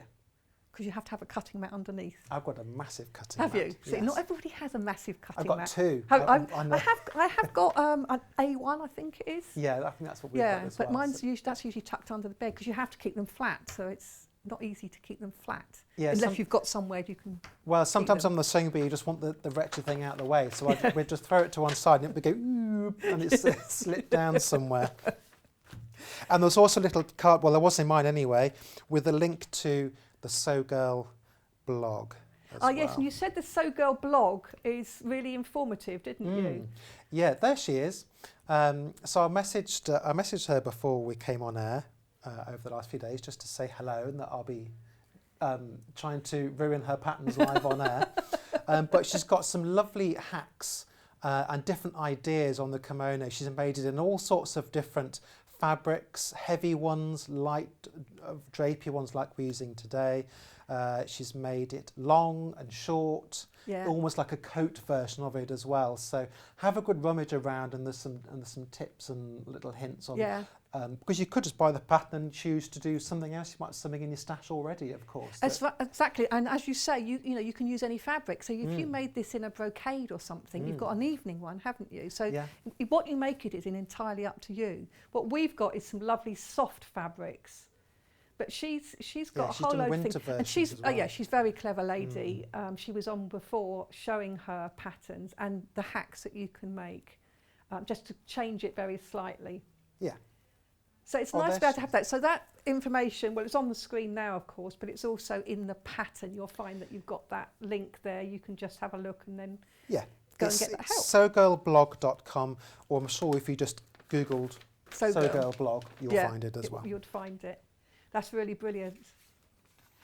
So you're going to do some parts of this, aren't you? You're not obviously making the whole thing in half an hour. In 45 minutes. But you're going to use this. This is one of our fabrics, isn't it? So this is the one you're using. This is the one that's kind of got this linen look to it. So it's really, really nice. I love that print. We had curtains with this kind of look to it in the 70s. Oh, did you? They were beige. Everything was beige in the 70s. Yes. I think we're ageing ourselves a bit there. From what I was told, beige and brown. Yeah, oh right, okay. Beige and brown was in the 70s, and wearing matching outfits. So my boyfriend and I, which is my first husband and I, we had matching beige tops and Wow. brown bell-bottom trousers to wear with our platform shoes. And he had long hair and I had long hair. Can you imagine? Sounds fabulous. Oh, I think we need picture evidence of this. Is he at home to send something in? No, he's no longer with me. Oh. He's around, but not with okay. me. Oh, whew, that was No, he's fine. Yeah, fine. But let's get on to the kimono. Yeah. okay. Right. So let me just see what the first step was. So I started by cutting it out. I did follow the layout plan this time, which I don't. Yeah. I'm a bit naughty. I just sort of. I do recommend if you're, Yeah. unless you're experienced like Mark, do follow the layout because the Yeah. idea is it's worked. It's laid out to make best use of the fabric, and also following grain lines and things like that, which is important. Yes. Now I cut this out, and then I thought, have I done the flowers upside down?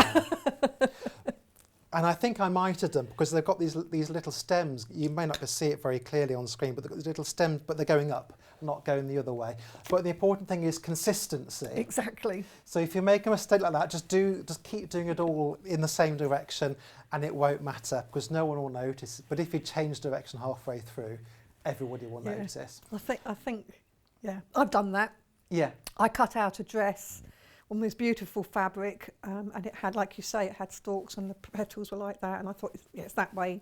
And I went out with my cut out pieces to my son upstairs, and I said, is it this way or is it that way? And he said, it's that way. So I had to recut the whole lot. Yeah. Fortunately, I'd bought plenty of fabric. Yeah.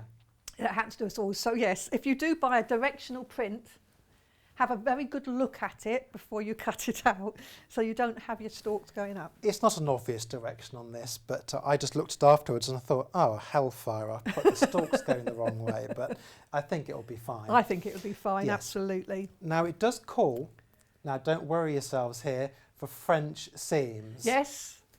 We're going there. We're going for French seams, which I must admit, although I know what they are, I haven't done them before. I've avoided them or not done them. So I had a little go.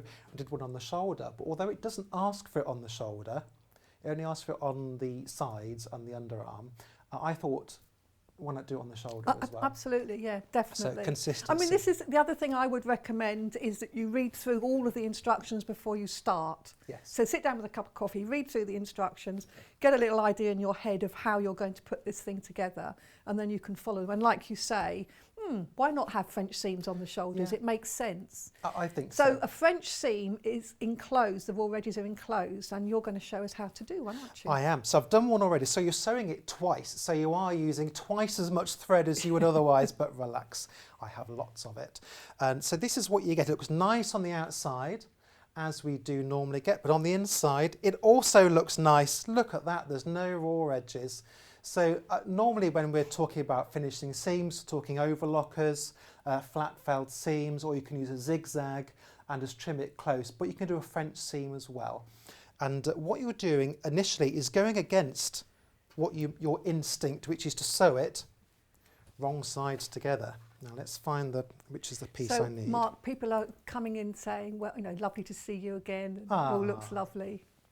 That's it's not fun to be back, isn't it? Yeah. So the first thing you're doing is putting it wrong sides together. As you say, it goes against your sort of normal Yes, way of doing wrong it. sides together. So I'm just pinning it. Actually, I'm way off off my mark. I think there we go. Pin it wrong sides together. So you've got the seams on the outside. Pin it nicely so it doesn't fall about. You can use those little clippy things as well. What are they called? Yeah, like the little quilter clips, wonder clips. Yes, I find if I'm using a lighter weight fabric, sometimes it's nice to use clips. Yes. This isn't a problem, but sometimes you find fabrics can not be happy if you're pinning it within an inch of its life. And you do, when you're working with fabrics that are very slippery and floppy, it is quite a good idea to pin a lot. So you're basically pin basting, or rather than tacking, you're actually doing it by pins. Now, Mark, you're going over your pins, which I never do. I know. My husband will be at home now shouting at the television. Take those pins out of your... Yes, Some I people will. say you can when you've put them in horizontally. I personally don't. They should just move, the needle on the machine should just move around them. Yeah, it But should, but I just don't like to trust that. now I'm sewing just 5mm or thereabouts. So it's like a 1/4 inch if you're old school.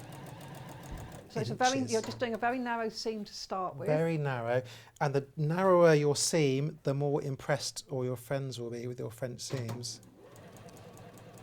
So, Just a little tip on cutting out very slippery fabrics like this, like silks and everything. I went on a class with one of my tutors that teaches at all the shows, and she's a good friend. And she was doing a sewing with silk class the other day, which I joined. And one of her tips was that you use like dot and cross or pattern paper in between the fabric. So you have paper, fabric, and then your pattern, and you cut out through all of those layers. And when you're cutting out on slippery fabrics, it makes it a lot easier. yes. And because it really does. It's easy to distort the pattern piece, and you think you've got it all laid out beautifully, Yeah. and then you go to work on it, and you think, what's happened here? Yeah, the seams have gone all wobbly. Yes. So what she was doing is she's like pinning the fabric to the underlayer of paper, and then you pin the pattern onto the fabric, but the fabric's not going to move because it's pinned in place. So Yes. it's a very good tip. So thank you, Claire, for that. It's a really good class too. There we go. So I've sewn just 1/2 centimetre from the edge of the fabric. There we go. And now we're going to turn it round, and we'll give this a press so we get a nice finish. Where's my iron? There it is. I'm going to try and do what Debbie Shaw does and pop it on the carpet each time. Actually, don't do this at home, I feel. Don't put the iron on the carpet. Bless her little socks. I think you have to, though, otherwise it gets in your way and you'll end up burning yourself there. No, she put it face down on the carpet. Oh, so Teddy says, I love a French seam in unlined garments. She's Yes. in Wimbledon. It is. I mean, because any garment that you could possibly see the inside of, it's a really lovely finish, isn't it? It's a very Yeah. neat finish. On the sewing bee, we were never asked to do any French seams, but Claire, who went on to win it, did. She's a little show-off, isn't she? And we were making the Turno blouse in the World Week in week 8, and it's quite, some of the fabrics we're using were quite sheer. And so she decided to do French seams, and Esme noticed it because she's got eyes like a razor. She really has, despite the thick glasses. She sees everything, and they were really tiny French seams as well. So yes. she got so if you want extra to, if brownie you want to make a points. tiny French seam, the thing is that you trim that first seam you've done, you trim that right down to like 1/8 of an inch, half of that, and then when you turn it through and do the next one, you can do a smaller seam again. So that's how to get the really tiny ones. But you're right, when you're working with transparent fabrics, it's a really good seam yeah. What because if you just want to everything's neat. do just have a go. Yeah. Have a practice. Maybe if you've not done them, which is why I did one shoulder first here. I wanted to make sure I'd done at least Yes. one before I came on to show you all. But get some scrap, have a mess around. Yeah, have a try. Yeah. And I think the thing to remember with them is that you start with wrong sides together, because it's totally anti what we normally do. We normally put everything right sides together. And I'm now sewing this time 1 centimetre away from the edge of the fabric.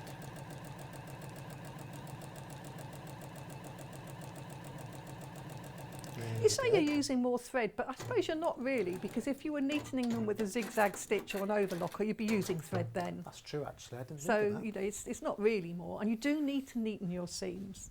You do. I mean, they do that whatever you're making, you need to neaten your seams. So that's what we have on the inside. And when we roll it round to the outside, see, I should have trimmed them when I got a little bit of fluff there, but it doesn't really matter. There we go.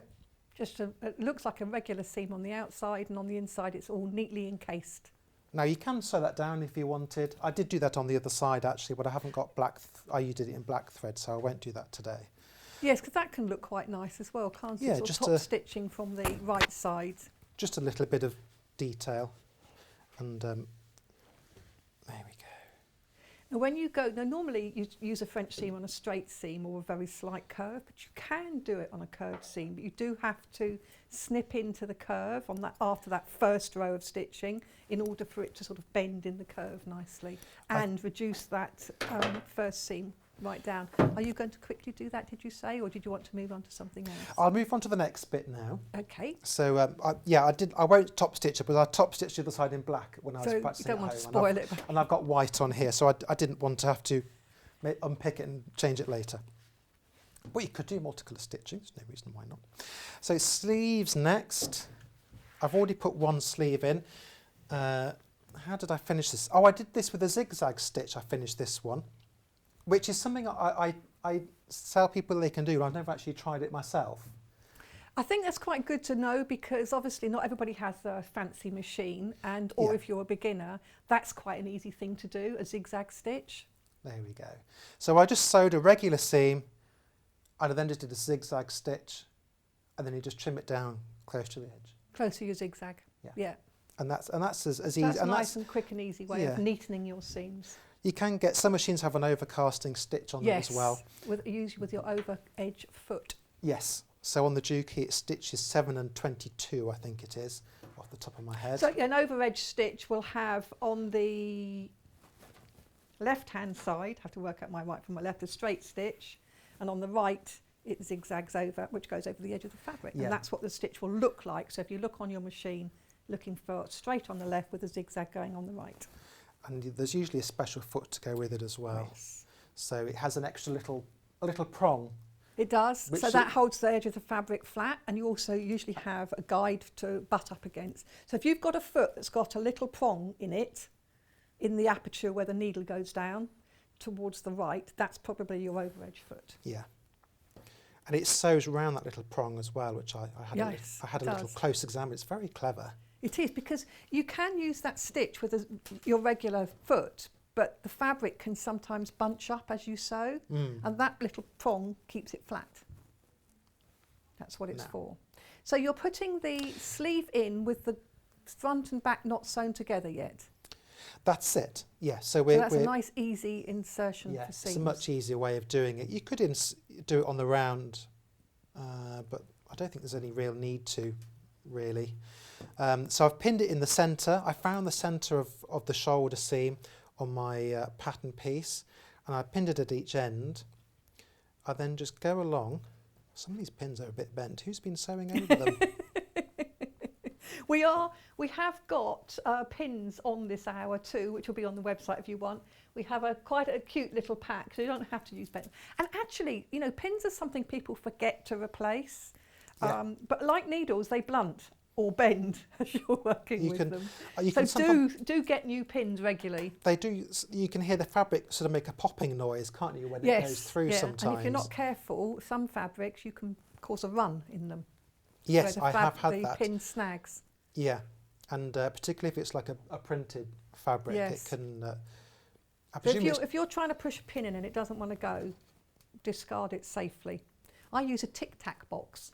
A Tic Tac box. Yeah. So little, you know, you have to eat them, don't you? First, so you eat your Tic Tacs, and then you've got this nice little box with that sealed lid that you can pop your pins and spent needles and things in, and then you can dispose of it safely. What else could you do with the Tic Tacs then if you didn't want to eat them? I know. Well, you know exactly. You have to eat them. You could. Oh, we've got a question from a Wendy. Hello, Wendy. Not many Wendy's. Oh. We did have a question going along the bottom, but it's just gone. So let's have another look. All Wendy's came from Peter Pan. It did, yes. Hi, on the kimono, have you got a normal needle on the machine, and what size stitch are you using? I'm using the predetermined 2.4 on the stitch length. Yeah. On the zigzag, you could go a bit wide. If you're doing a zigzag edge, I actually had a bit of an experiment. I cranked it up to 5 on the width. For the width, yes. Just to get a nice coverage on that. I don't know what needle is on the machine I would say, case. But if you're using a light viscose like this, I would go for probably a 70, would you? 70, 10, at the most 80, 12. The two numbers being Imperial and America.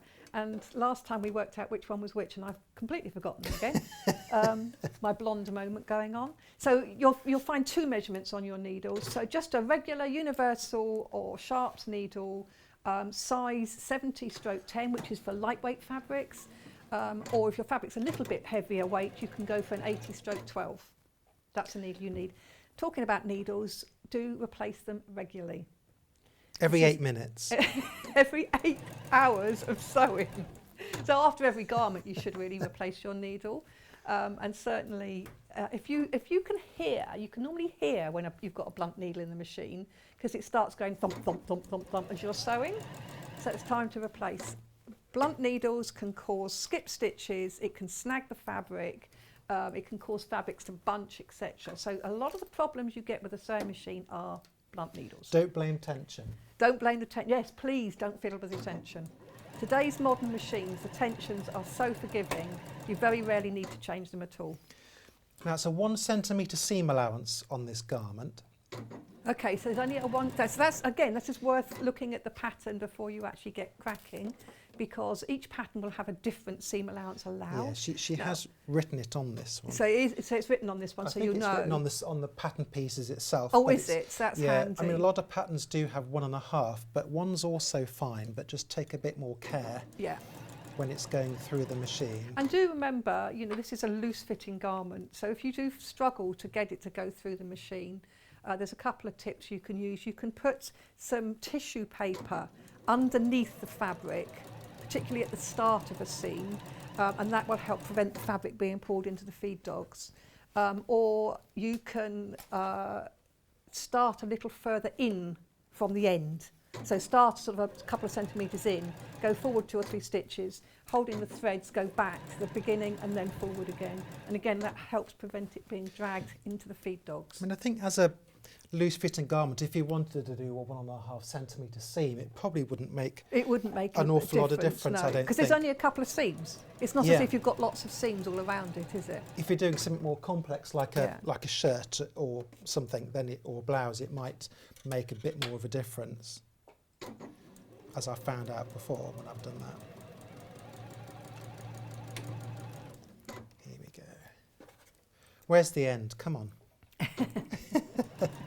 Mark is sewing slowly, obviously partly to show us what he's doing, but also, I have to tell you, he's bent over at quite an uncomfortable angle. Because I'm exceptionally tall. So this is not the way to sew at home. You make sure you're sitting comfortably. Well, Clive grabs a stool. I don't know where he gets it from, because whenever I'm here, there's no seats. There is a stool here, but it's fine. Are you managing? Yeah. So yes, it's a things we do for TV, positions we get ourselves in. I always say, take your time, enjoy it, and have your seam ripper at hand. Yes. I was going to say it's a girl's best friend, but it's a sewist's best friend is a seam ripper. And again, they blunt, so do think about replacing although it. they did sell here like a lady shave kind of thing. Have you seen that? No. It's like I think Vic's called it a beard trimmer, I called it a lady shave, and it's like a razor that you, there's a pin in it, that you can just go along and trim it. Really? Snag the Well, I'll have seams. to look for that. It was on the website. I don't know whether it still is. Oh, I'll Have I stop got at the pins moment, in this apparently. somewhere? Here we go. So there we go. We'll give that a little press. So that's your sleeve. So that's a really quick, easy way of putting sleeves in. You haven't got to try and fit them into the round, which makes it easy. Yeah, that's. And is this one that in the pattern it says to use the French seam? No, it doesn't. This is the one it recommends you just using the zigzag stitch or an overlocker to secure it. It's only the sides and the underarm that it tells you to use the French seam, but it's not that much of a curve on this piece. It does have a slight curve, but you'd get away with it on that. I think so. I'm guessing the reason that Fiona's only put the French seams on the sides is because they're the bits that could possibly show, whereas the inside of the shoulders and the inside of the sleeve won't. Yeah. Whereas, as you say, when you're standing on your rooftop and you've got the wind blowing and your kimono is blowing open, you might see your side seams. That's the way to sell it, you see. So finish your seam on that sleeve. Don't leave it raw like this. So you can either zigzag it or overlock it, or if you're feeling brave, you can do a French seam. What am I saying? They're not hard. They're not hard They're at not all. hard. No, it's one of those fancy names that makes you think you're doing something really clever. It's like a lot of the other techniques. You know, if you do ease stitching and stay stitching, and it's just a straight stitch, but it's used in a different way. But it's still a straight stitch. When I was studying music at college, we had to do composition at one point, and we were told by a music teacher that whatever we call it, put it into French because it sounds fancy. and so I did. I don't know whether it got me any more marks, but it certainly looked good when it's put on the page. So this is one you are going to do the French seam again, hence you're doing this so we're wrong sides together. So wrong sides together. So this is, you're sewing it with a nice print facing out. So I've just pinned the ends. Oh, it's running off the bench. And then I'm going to find the corner, so to match the seams up. So that's your underarm seam. That's the underarm. And then just kind of, the rest of it should match up if I've cut it out correctly. But the important bit there is to match the underarm seam. Absolutely. Because you can tweak the other two ends if you need to, can't you? Very much so, particularly if it's like the bottom, which I don't know, but this might have actually gone longer one side than the other, but it doesn't matter. Because you can give that bit of trim, like you say. So just to recap for anybody that's just joined us, what we're doing is They've just joined us. Oh, Where have they been? I know, but they might have walked the dog or made a coffee. We're working with this Sewgirl kimono pattern, which is a lovely offer, and we've got these fabric bundles as well. So this kimono pattern is, so this is the main graphic on the thing here, so it's £18.50 for the pattern. It's a really fabulous pattern. It's unisex. On the back of the pattern envelope, you've got so much detail. It can show you the line drawings of what it kind of looks like. There's a description. It's a loose fitting boxy kimono. Loose fitting boxy kimono with a front band and 2 patch pockets.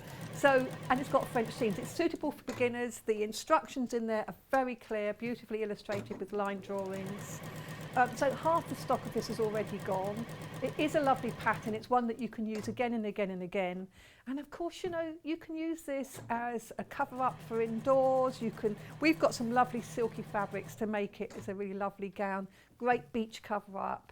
Great for indoors. Put your leggings on, put your t-shirt on, and then just dress it up with this lovely kimono so you're looking smart. So you can do this. You can, if you want to, lengthen it. If you lengthen it, you're going to need more fabric than obviously it says on the pattern, because the pattern is shorter.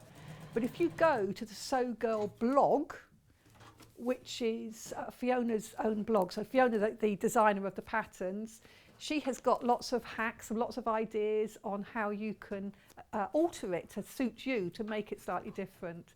So she's got a whole lot. She's got fabric, she's got extended it, she's added things to it. So lots and lots of different ways to use it. So a really handy pattern, brilliant if you're a beginner. And even if you're not a beginner, this is a great pattern, because it's lovely to have patterns sometimes that you can sew up quickly because you just want to make something quickly. What a lovely gift. What a lovely gift for Mother's Day, to give your mum this really lovely kimono, because you can't see her properly at the moment, but you could post something like this quite easily. And because it's loose fitting, you haven't got to worry about size, you haven't got to worry about it fitting perfectly, because it's supposed to be loose. So it's really good. Oh, and the sizes, by the way, goes from 8 to 26, which is a bust size 32 to 50. That's the bust size. That's to looking at your size, but the finished garment size actually goes up to 61. So 50-inch bust size gives you a 61-inch finished garment. So plenty of room, nice and loose fitting. So you can determine which size you need to make by looking at the back of the pattern. It's sometimes nice to make something that doesn't require too much fit. Exactly, it really is, isn't it? Because sometimes you don't want everything fitted. So you've done your first row of your French seam. There we go. So you've just snipped into the I've just corner. trimmed into the corner so it can help it sit a little nicer, because you don't want it to kind of bunch up. And where I've wandered off at the corner point, I've just trimmed it up so it does look square again. So we're now going to... So you turn that back through. So now you've got your right sides together as you would normally. And I'll just give this a press, the iron. So the idea of this is that you press now, as Mark's going to do, so that the seam is right on the edge. Now this is a time when you could trim down that seam to half that width. You can make it millimetres. To make it really, so you could take it down to like 3 millimetres or 1/8 of an inch. There should be a record attempt, shouldn't there, for the So smallest how small French you can seam, go before it suddenly goes through. And that way, when you're sewing on a curve, that's what you want to do. You want to get it right down to make it very narrow, or on transparent fabrics, as Claire did on the Great British Sewing Bee. Now, we have a Sewing Bee connection, don't we? We do, Because yes. I was on it, and you've written... And I've written a book for Yeah. it. So I wrote a book for the 4th series, which was... that was a That's story just in before itself. it got cancelled, briefly. But that's nothing to do with you, though. No, it was really exciting commission to write that book. I loved it, but I had to do it in record time. And having said, mentioned my friend sewing tutor Claire Tyler, she helped me with that book with some of the patterns, and without her help, we both worked solidly. We had Christmas Day off, and then we worked. So We a just question worked from, through. because normally I'm the one being asked the questions, but because the patterns in the Sewing Me book are generally the patterns that they've used in the series. Yeah. Did you use the same patterns for the book, or did you draft them No, again? so the pattern, the garments that were in the series, so there was always, depending on, I can't remember whether it was an 8 or a 10 series one, so those would I be think in the book. that would have been 8, I think. But then in addition to those, there's another, I think we had to have about 25 patterns in total. So you did use the original patterns, the same... We also actually, fortunately for me, because of the time frame, we also used a couple of patterns from previous series where they were so popular and they hadn't been in the book. Yeah. So they were like, there was a kids' dungarees. So that made life a little bit easier for me because obviously didn't have to design those. So you weren't designing, so you didn't have to do too much in So those ones I didn't have to design. So I then, I designed, I think we ended up designing about 12. Yeah. And I say That's Claire still quite a lot of worked work, with isn't me it? still. And for, so I designed the pattern, and then there's a pattern drafter that drafted it out and sized pattern grader to grade it. So we have expert people to do that. And then I had to write all the steps and all the instructions and all the how-tos. And obviously do all the samples for those. Because there was no book with Series 5, but with Series No. 6, which I was on, they had a bit of a combination of the two. It had patterns from the previous year to Series 5 and some of ours. Yes, yeah. So that was probably a little, I say a little bit easier, it's still a lot of work. I'm not decrying the amount of work that I can't remember the name of the author of the latest one. There was two, No, I weren't there? couldn't tell you either. There were two I'm ladies that afraid. did it. But it's a huge job. But But it's one that I'm very proud of. It's a little bit of a coup out of my 21 books. That's 21? 21. That's almost a whole shelf. So, yeah, that's probably the biggest one. I'm working on another one now. So this is exactly the same process as I did for the shoulder. So I'm now sewing a 1 centimetre seam, having just pressed this seam so that the right sides are together. And it's try and get this as straight as you can, but it's going to be on the inside, so if you wobble a bit it won't matter too much. And so it's easier to do it straighter if you're sitting down at the machine at the right angle, not trying to do it at this strange angle. And also you've got your flatbed on. I don't know where your flatbed part of that machine is, so you're working... I left it off because sometimes it gets in the way of the shot of what I'm doing here. Yes, So so I you thought left it off, I'm working with a smaller sewing space than what you'll have your little table on at home. So if you have a machine with an extension table, this is definitely a time to put your extension table on because it's a lot easier to keep the fabric flowing straightly if you've got a nice big flatbed to work on. And the good thing with the NX7, which I'm using here, is that the flatbed's big enough to keep biscuits on. That sounds good. Have your biscuits handy. Well, it doesn't have a little drawer to put sweets in, this one. You've got to put them somewhere. There we go. Turn him round. I won't do the French seam on the other side because we haven't. I'll move on. No, we're going to run out of to time. Something else. But there we go. I'll just trim those little threads. That's just where the fabric's fraying a bit. But doing this seam, of course, is going to prevent it from fraying any further, isn't it? Because Yes. they're nicely encased within that stitching. So, Absolutely. and it's such a lovely, neat finish. You'll want to give that a press. I'm not going to do that now. Yeah. But give everything a press because that can make everything look so much nicer. Absolutely. And you can top stitch this down as I did with the shoulders should you wish to. You don't have to. It doesn't need it. But it can be nice. It can make everything look a bit more... It can. But if you're nervous about... So top stitching, for the beginners amongst us, is basically stitching that shows on the right side. Yes. So if you don't, you can either use a thread colour that matches so it blends in, or you can use a contrast thread to make it a feature. And I think on this one, the top stitching has been done in contrast white. Beautifully done, I have to say.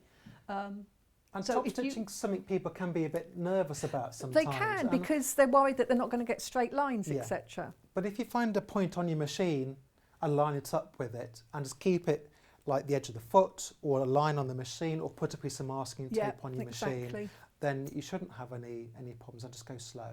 Yeah, go slow. And as I say, if you're a little nervous, use a thread colour that matches. Yeah. And then it won't show anyway. Until you think, I can do it now, I want to do it in all the colours. Right. So the next thing you put on, there's only 2 more bits to go on this, and then we just need to hem it. So the next thing is the band that goes all the way round. We've got about 5 minutes, Mark. Oh, okay. So we did know the band was put on by Fiona last time, I think, so that should be still available if you wanted to see that. So it comes in 2 pieces. So I've sewn them together down the middle, and I've already pressed the seam allowance over there. I won't actually sew it on, I'll just explain how you do it. So find the back of the neck and pin that into the back of the neck on the side that you haven't pressed, and pin that all the way around. It should reach the front. If not, get your scissors out. And then you'll sew all the way around, sewing that in, and you'll then fold that over like that. And it says to slip stitch it in the pattern, but you could top stitch it as well if you wish, depending which you have a preference for. It might be nice if it's top stitch, it adds a bit more strength to it, but the slip stitch will make it look completely invisible. Yes, because slip stitching by Fingers hand, crossed. it should be invisible. Yes, So it's a bit time consuming, but it's quite nice and therapeutic actually. It can be. Sometimes it's nice to actually have some, I keep saying this, honestly, I do watch a lot of telly actually, particularly at the moment. It's nice to actually have something to sit and do. Yeah. It means you can watch your box sets, so it means you can binge because Yeah. you're doing something constructive. Now you all know what I do, don't you? You know what I do. You're a professional telly watcher. I thought as much. And the other thing to put on once you've done that is your pocket. There we go. You don't have to put pockets on. You could miss them off if you wanted. You can make them bigger or smaller. It's a patch pocket, so you can be whatever size you like. It could be one huge pocket, your kimono, everywhere. Put them all around the back. You could keep a spare packet of Horlicks in there should you need to make and one. your sweeties. Yeah. And then maybe some chocolate cookies. So do your band first, and then you can position your pocket wherever you want it to go. And all I've done here, you turn it round. So you start off with it like that. You'll sew down the ends there. You'll flip it round like that and fold over 1 centimetre on the seams. That's using the pocket supplied, but like I say, you can do, I'm being silly, putting pockets everywhere, but you can put... You could make it, as you say, you could do a bigger pocket. You could have only one on one side. You don't have to have it on both sides. That's what's lovely with patch pockets. You can It have is, triangular yeah. pockets if you wanted. And what's the other thing? I think that's it. I'm turning the hems up. So the other thing to do is just to hem it. So it recommends 4 centimetres on the pattern. Yeah. So quite a So chunky do hem. bear that in mind. If you're putting the pockets on before you hem, remember to allow for the hem allowance. Yes. So don't put the pockets too near the bottom. So, because you need to, you would hem it actually before you. I haven't quite done it in the right order. You would normally, the instructions tell you to hem it once you've done the French seam on the sides. That's when the instructions tell you to hem Okay, it. before you Then put the... Then band. you do the band and then you do the okay. pocket. But So that's why it's worth reading the instructions through before there's you lots start. of ways to skin the cat, though, aren't there? there are. There's lots of ways of doing it, but this is the way that Fiona's found, tried and tested. So do read those instructions, which are really clear. So we've had some lovely comments about you, Mark, Ah, not surprisingly. Oh, Fiona's... lots of Fiona's coming in saying, No, Fiona from Sewgirl has said, lovely Oh, job, okay. Mark. So she's really pleased. So that's good. Oh, that's good. And you should be watching. Yeah, of course, yes. And I wanted And this is my mock Fiona with me here, because we're missing Fiona. But yeah, that's really brilliant. Thank you ever so much for that. pleasure. So later on, we're going to do another Sewgirl pattern. So Mark will be back with us for that. And that is it's a dress. Cecilia. Cecilia dress, that's right. And again, we've got fabric bundles to go with it. And we've, There she is.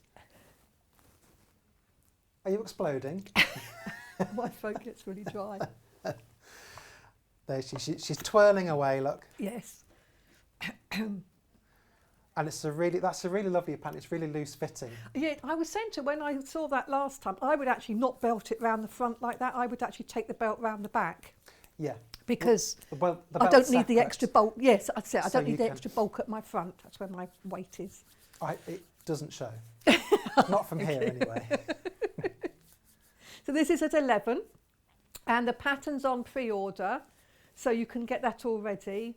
But now I have to say a brief thank you, Mark, because you'll be back at 11. I will. You I'm can going to go and put have my a feet up now, coffee, have a can't coffee and a granola bar. He's going to have a coffee and a granola bar. And don't forget all of these lovely fabric bundles as well. You've got all of these different bundles. Let's look at the pattern. We've only now got 20 of these available.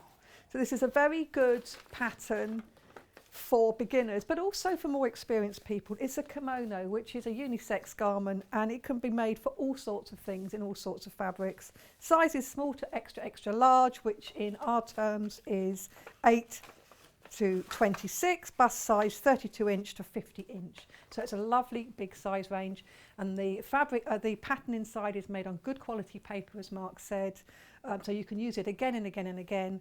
And each of the size ranges is marked by a different type of cutting line, so you know which one to cut once you've determined the size you want to make. Instructions are really clear, easy to follow, with lovely illustrations as well. So it's a lovely pattern, don't miss out on that. You'll use it again and again and again. Make it for yourself, make it as a gift. It's really, really super. And we have got the fabric bundles. So this one, of course, is the one that Mark was working with, which has shooting stars coming out of the trees, or they could be stalks or stems, depending on which way up you put it. 2.5 metres each time, and this one has this kind of like linen feel to it. I've never seen shooting stars that close to the ground before. I'm just trying that sort of, you know. This one I like because I think this is more of a unisex colourway here. So this is one to make for him indoors. And don't forget, you've got 2.5 metres. If you wanted to make it longer, which you can do, and don't forget, if you lengthen the front and back, you need to lengthen the band as well. But you would need more fabric if you were going to make it longer. So this is a 2.5 metre piece, and this is a lovely, it's very silky, this one. This is very silky. Lots of pinning to keep it together, but using nice new pins. Then, shall I go for this one? Does it matter? So have we discovered what these flowers are? We've called them lilies. Artsy flower. They are artsy lilies. They're almost like sort of butterflies or birds or something as well. It's different, yeah. Yes, it's very pretty. So again, it's off the fabric. It's that. It is. They're going to flutter away. So this is, I mean, again, all of these are very soft and very gentle, floaty fabric. So just look, that would just look gorgeous. We're down to 7 of these. This would look so good as a beach cover-up. It really would. That one, oh, let's not forget Fiona's one. My Fiona. So again, we've only got single figures left of this one as well. I mean, it's a lovely fabric. It's got this lovely light touch. Again, this is the one that was viscose with a bit of spando in it. So that the spando gives it the tiniest little bit of stretch because it's only 2%. But you can just see it's got it in there. And it's a sort of a chocolatey brown with this lovely print I think coming it looks out. more purpley to my eye. Do you? Mm. Oh, isn't that interesting? Like kind of earthy. Yeah, it is sort of an earthy colour, isn't it? Yeah, earthy, So it's, and the colour. print just really jumps out from it. I think it's beautiful, as you can see from the sample behind me. And then we have one more piece, which is, this is actually the most popular. So this is, but I'm not surprised. This is actually lovely. So it's kind of like I would say it's a sage green. It's quite a deep green, and again the print just pops out here. So again, you've got all these colours coming out here. Look, all these prints, all these lovely flowers. I'm not even going to begin to try and work out what they are, but this is really lovely. So it has this lovely soft feel again. So it's sort of viscose, and that means it's breathable because it's from a natural product, so very easy to wear. So you won't have a sweaty kimono, as you said earlier. They're going to be cool. They're going to be very cool. This is the one that Mark wants to stand on the rooftop with the wind blowing. Why did you want litter, by the way? Because it makes the garment look good. Oh, I see. So, yeah, this is the one you're on the rooftop in. So, before I choke again, Looking over the red We have skyline and all the tower blocks. we've got Delphine Brooks coming to join me again for an hour of felting flowers. And of course, it'll be a lot more than just that. You know how she is. She's got lots more ideas. And the kits are already available on the website, so you can pre-order if you wish to. But don't go away. Join me in a few minutes when I have finished my coffin fit in order to start again. Thank you.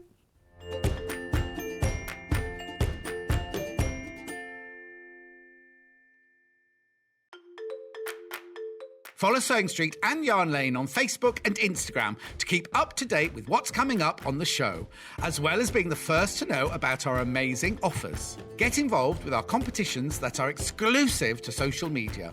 And pick up some top tips from us too.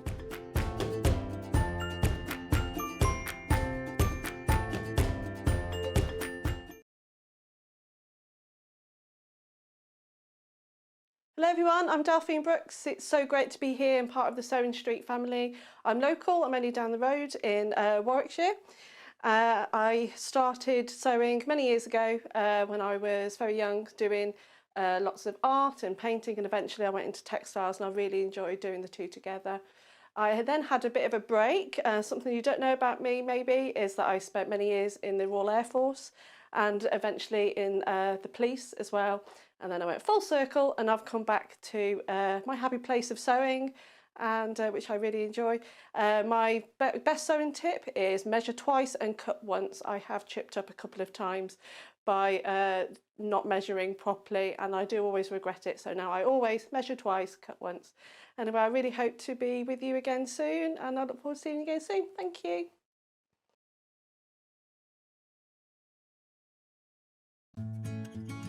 While we're having to spend more time at home again, we're here to keep you busy and entertained. Sewing Street will be live every day from 8 a.m, bringing you plenty of demonstrations with our experts in dressmaking, quilting, bag making, toy making, needle felting, embroidery, and so much more. Our community of fellow sewists on the Sewing Street fans Facebook group are there to chat to you about whatever you're making, sharing photos and advice. Check out the Sewing Street Facebook and Instagram pages for fun competitions and offers.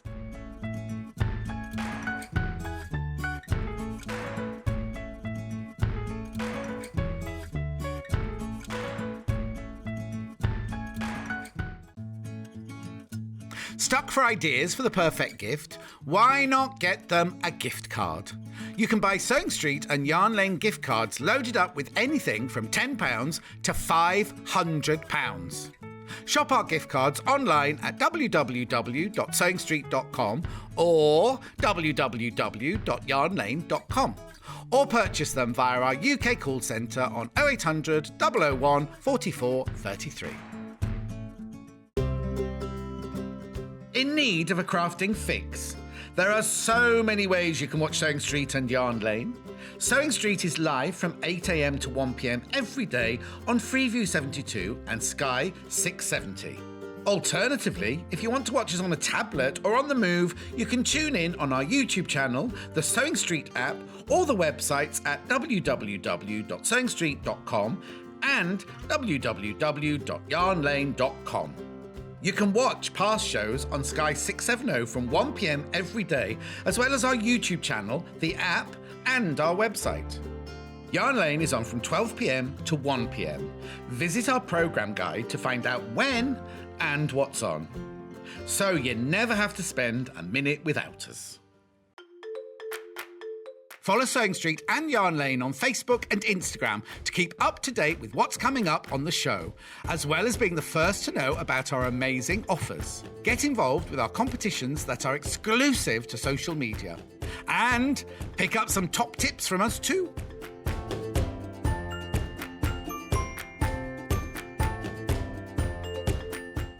If you'd like to get in touch with us during our live show and send in any messages or any questions, then you can do it on studio@sewingstreet.com. Alternatively, you can message us on our official Facebook page. While we're having to spend more time at home again, we're here to keep you busy and entertained. Sewing Street will be live every day from 8 a.m, bringing you plenty of demonstrations with our experts in dressmaking, quilting, bag making, toy making, needle felting, embroidery, and so much more. Our community of fellow sewists on the Sewing Street fans Facebook group are there to chat to you about whatever you're making, sharing photos and advice.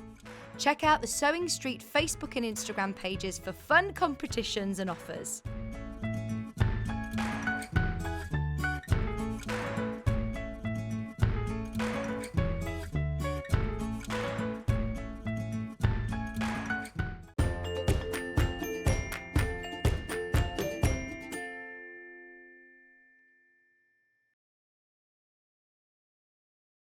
Hi, welcome back. I'm Wendy Gardner and I'm joined again by Delphine Brooks. So we've had those lovely monochrome cushion kits before, and now we're going to have another brand new project, this time working with felt. And of course, you've got, when you buy one of these bundles, you've got the full instructions on how to create them. But let's first look at some of the things, we're going to go backwards, we're going to look at the things you can make with these before we look at the components.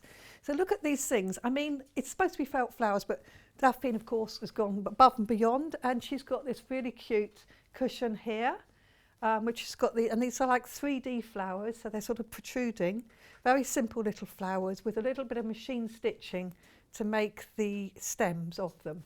Such a simple idea, but really, really effective.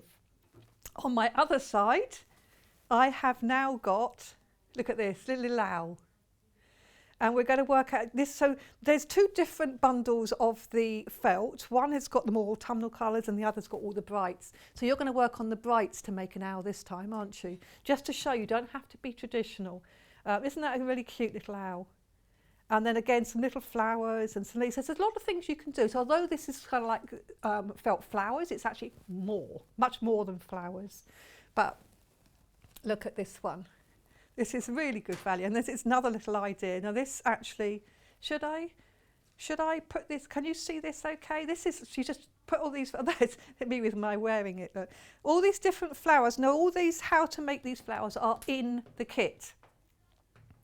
So let's start with the bright bundle. This is a brand new project again. She's been busy bee, isn't she? This is, can you see all of this? I don't want to unwrap it, but I do want to unwrap it. You get 20 pieces of felt, and what size are the pieces of felt? Let me see if I can just take that off. I think they're probably, come on, we've got to unroll it and see it all. Look at that. So what size is that? Is that 10 inch or 8 inch? So that's, so anyway, you've got all these different colours. Look at this, in this lovely soft felt. So this is it's another one of these things to add to your craft kit, because there are always reasons to add a little felt flower. You can add them obviously, as Delphine has, to cushion covers. Look at this lovely little hair thing. Unfortunately it doesn't go with what I'm wearing, but look at that, isn't that beautiful? So we make really lovely small little gifts for people. These are things that kids can have a go at doing as well. I'm kind of encouraging to think about having children, because of course they're at home with us all at the moment. I say with us, mine aren't. Mine are grown and flown the nest, but a lot of people have got their children at home with them at the moment. And this is the bundle. This is the Brights bundle. $24.99. And you get all of these pieces here. How many did we say there was in the 20 different pieces, and they're 9-inch square. Look at these colours. These are really glorious. So you can use a lot of those. Can you see them all? Oh, look at this pink. Isn't that gorgeous? So as well as getting these, let me just show you this as well, because I think this is, because you know, sometimes you look at all those pieces of felt, you think, yeah, they're really lovely, I love the colours, but what can I do with them?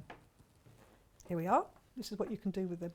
You can make all these really lovely flowers, and as usual, as we've come to expect, the instructions are very, very clear.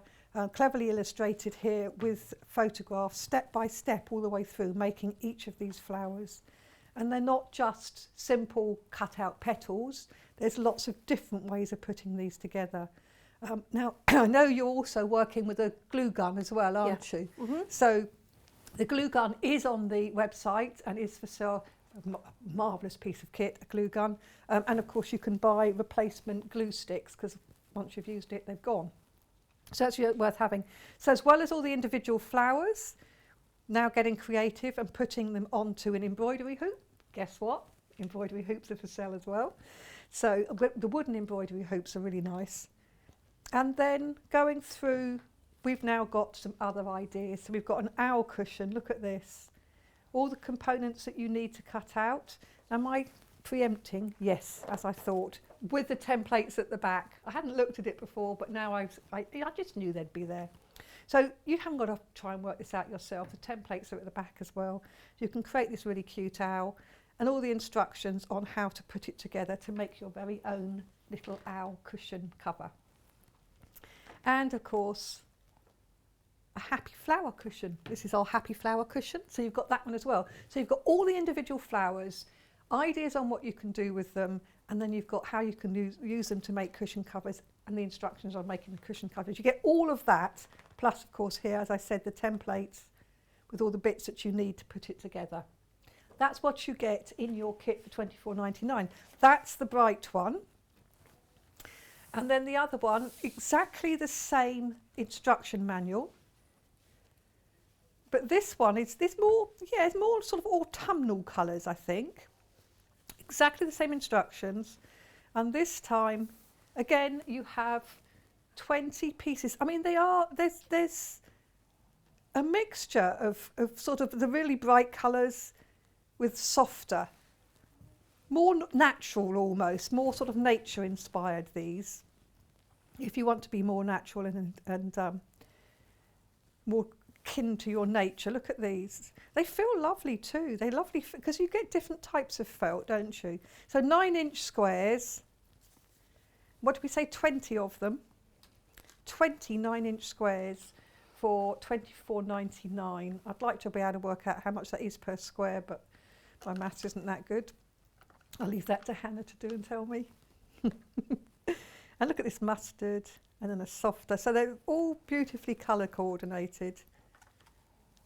And it's the fact that, I mean, you can use these for all sorts of things, of course, but what we've got them here as a kit is to have with the instruction manual. So in that instruction manual, you have got how to do the beautiful wreath and to make the individual flowers. So you can make them for the wreath, or you can make them for a hairband or a clip. You could even put those on a shoe. That would actually look nice. If you've got some nice plain shoes and you could put a clip on something like that, that would look nice to just finish the top of the shoe or to make it as a little brooch. So there's lots of reasons you could use these. You can add them to bags, you can add them to clothes if you wanted to add something fancy. You could, there's all sorts you could do here, and you could add them. And each one, the instructions are very clear on how to create it. I love this rose with all the petals. That's really nice. I like that one. And then once you've learned how to make the different flowers, half the stock of this one's already gone. Once you've done that, you can then progress and you can make your owl. You can make Ollie the owl. I've given him a name, Ollie the owl. And you can then make the happy, I like that, I like happy cushion, the happy flower cushion, which is this one. I like that. That's such a simple idea. I mean, this is the best ideas often are. It's such a simple idea, but it looks so good. I really think it looks lovely. And using just a very simple calico fabric, you can make it look really different and alive just by adding these flowers. That's how simple it is. So, yes, let's look at, I was just, sorry, make sure I put the right ribbon in the right one. So hoops, I mentioned that you can, the hoop, the wreath is a big hoop that's been used. These are nice, these are the wooden hoops, so they're quite narrow bands, which is good. You can use these for machine embroidery as well.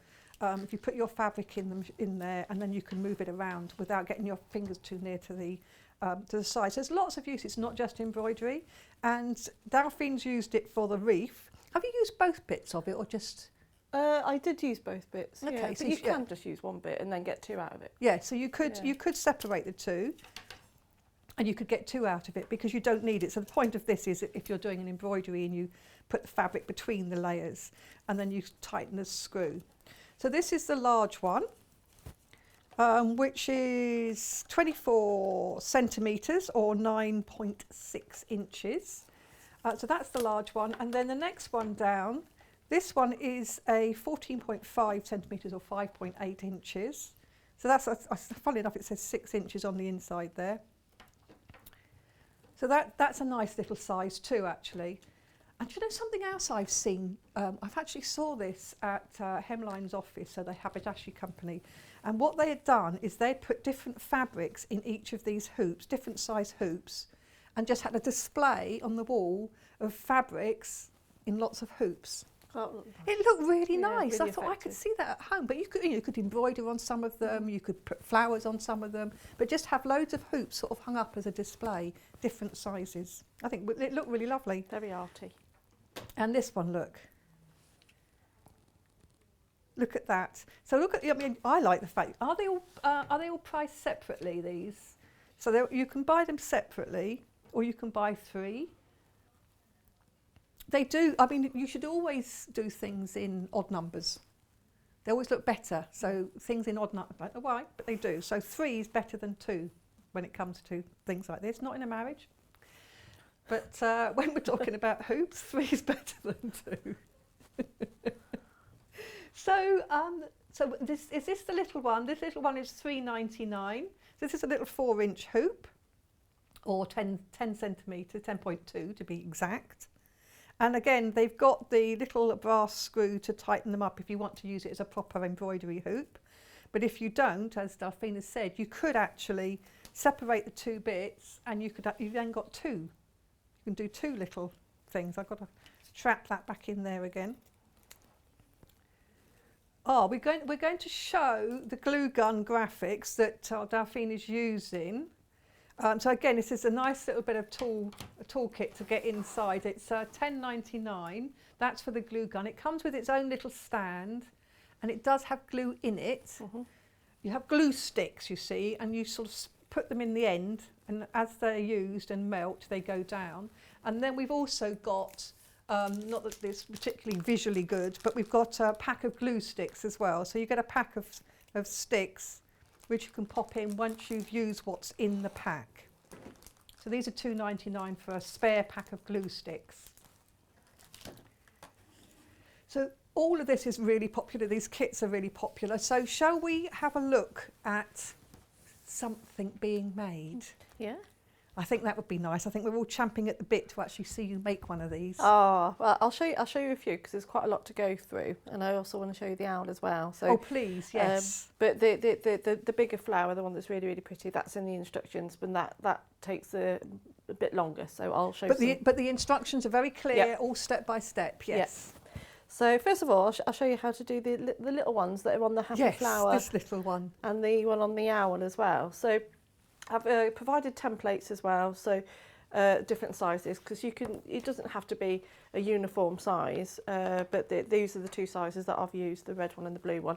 And I do say in the instructions whether use the blue circle or the red circle. Okay, so in the book that you get with the felt pieces, it's I should say book, it's pamphlet, booklets. There's so much in here, but you do get templates, and these are the ones you're talking about for these. So you've got 2, and it tells you when you're making these flowers which one of those templates to use. Although you can go off-piste, you can make them in whatever size you like. But so these are the 2 very simple circles. Yeah, so just all you need is a simple circle and a pair of scissors. Easy. So what you're going to do is start from the end. Let me just get it so you can get a really good view there. And you're just going to cut it into a spiral. And I love working with felt. I think especially if you're new to sewing, working with felt, especially with a plique or anything like that, it's a really good place to start because it's nice and manageable. It's easy to cut. It doesn't fray. There we are. So you've made a spiral like that. There we are. You make that look so easy. Now what happens? Okay, devil's advocate. So when you, If you do cut the through it. spiral, oh, we'll just start again. So you do have, you keep it so you've got this little circle at the end. And what you're going to do is twist that round. And all you're going to do is twist that tail, that spiral, and pull as you go. You can use a dab of glue as you go. I'm just going to show you. If you were going to use these on a cushion, where it's going to be handled quite a lot, I would give it a little dab of glue as I go along. Just every now and again, every couple of inches. Don't go overboard, because otherwise they'll be too hard. And keep pulling it, twisting it. So would you say for making most of these, the glue gun is essential? Yes, if you've got lots of patience, you can sew the ends. But it's just make sure they're not going to come undone, so it's nice and secure. So that little tail that you've got there, I'm going to pop a tiny bit of glue, only a tiny amount. There we are. And this is an old cutting mat, by the way. I'm not going to ruin a new one. And then you just tap it down. And there's a little pretty flower. Now you can put another bit of glue in there. I'll put it on the white background so you can see.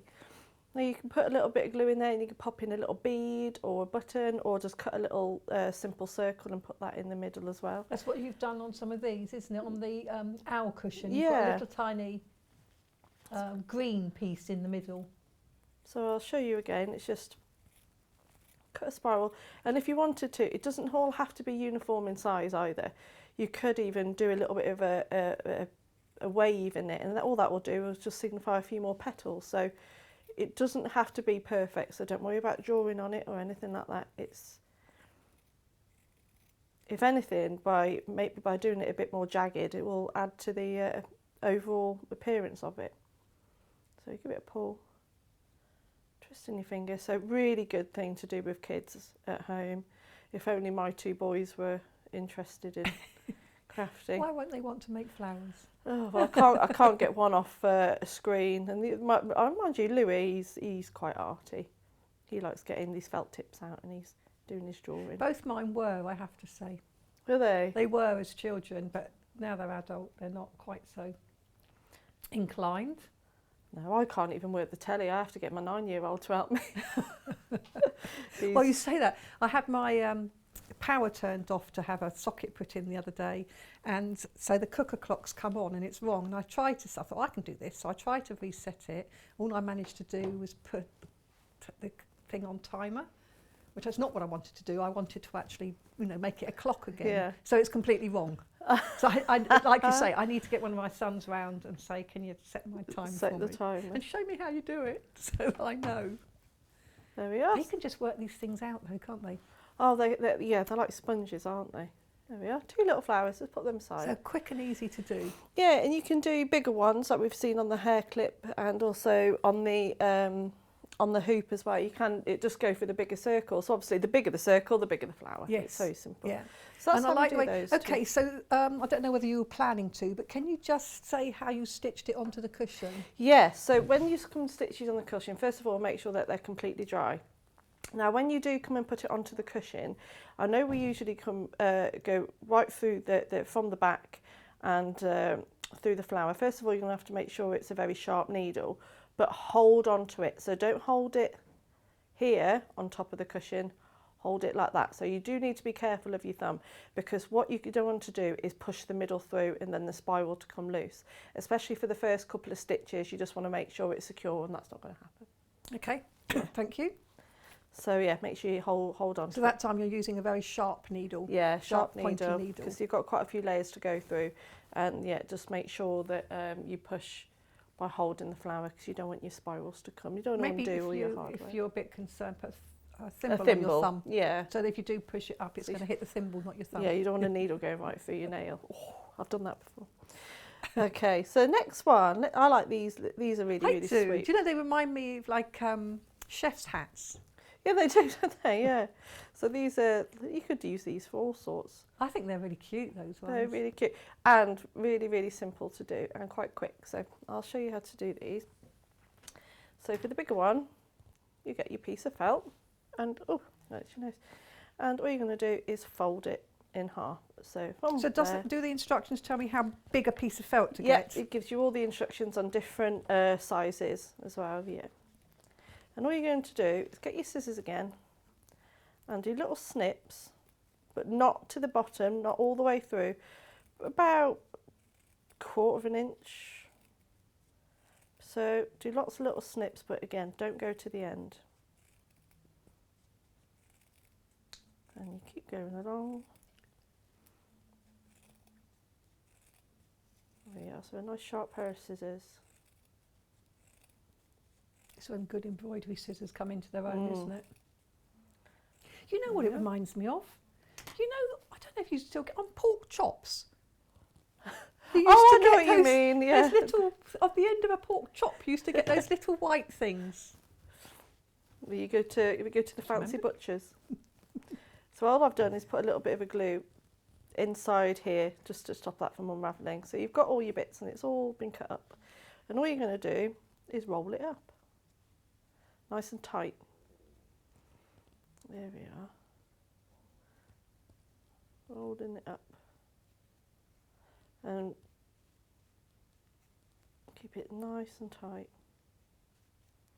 And again, you suggested the sizes and how to cut them, but of course you could make that bigger, couldn't you? Yeah, you can make them bigger, you can make them little small ones, and especially if you're going to do them into a wreath or a headband, really mix up the sizes because it will just make it look a bit more interesting. And once it's glued, you just fluff it up a little bit. So that's a bigger one. Let's do a little smaller one. So these ones are ideal to do with little ones. So you're not, I mean, if you think this bundle, I'm just looking at the autumnal bundle again, we're calling it autumnal. We've got less than 20 left of this. And it's sort of all more naturey colours. You imagine sort of a lot of these in nature. Really lovely colours. We've got less than 20 of these left. £24.99 for the bundle of 20 pieces, 9-inch squares. So these are looking really great. And you're only using little bits each time, so you can get quite a lot out of these, can't you? Oh yeah, you could do so many different projects with these, and that's why I've been quite busy giving in the instructions. You know, some instructions that I do, it's you get the one cushion, or whereas you've got about 4 different patterns really. Yes. 'Cause you've got the 2 different cushions. Yeah, 2 different cushions, and then all these different flowers that you can do all sorts with. And then different templates that you don't, again, like with any sewing projects, you don't have to just stick to what I've done. You can put a branch with 2 or 3 owls on. You can mix up the sizes, mix up the flowers. Yeah, a little baby owl. So you've got Ollie Owl, and then you owl. can have Oscar. You can have Ollie and Oscar.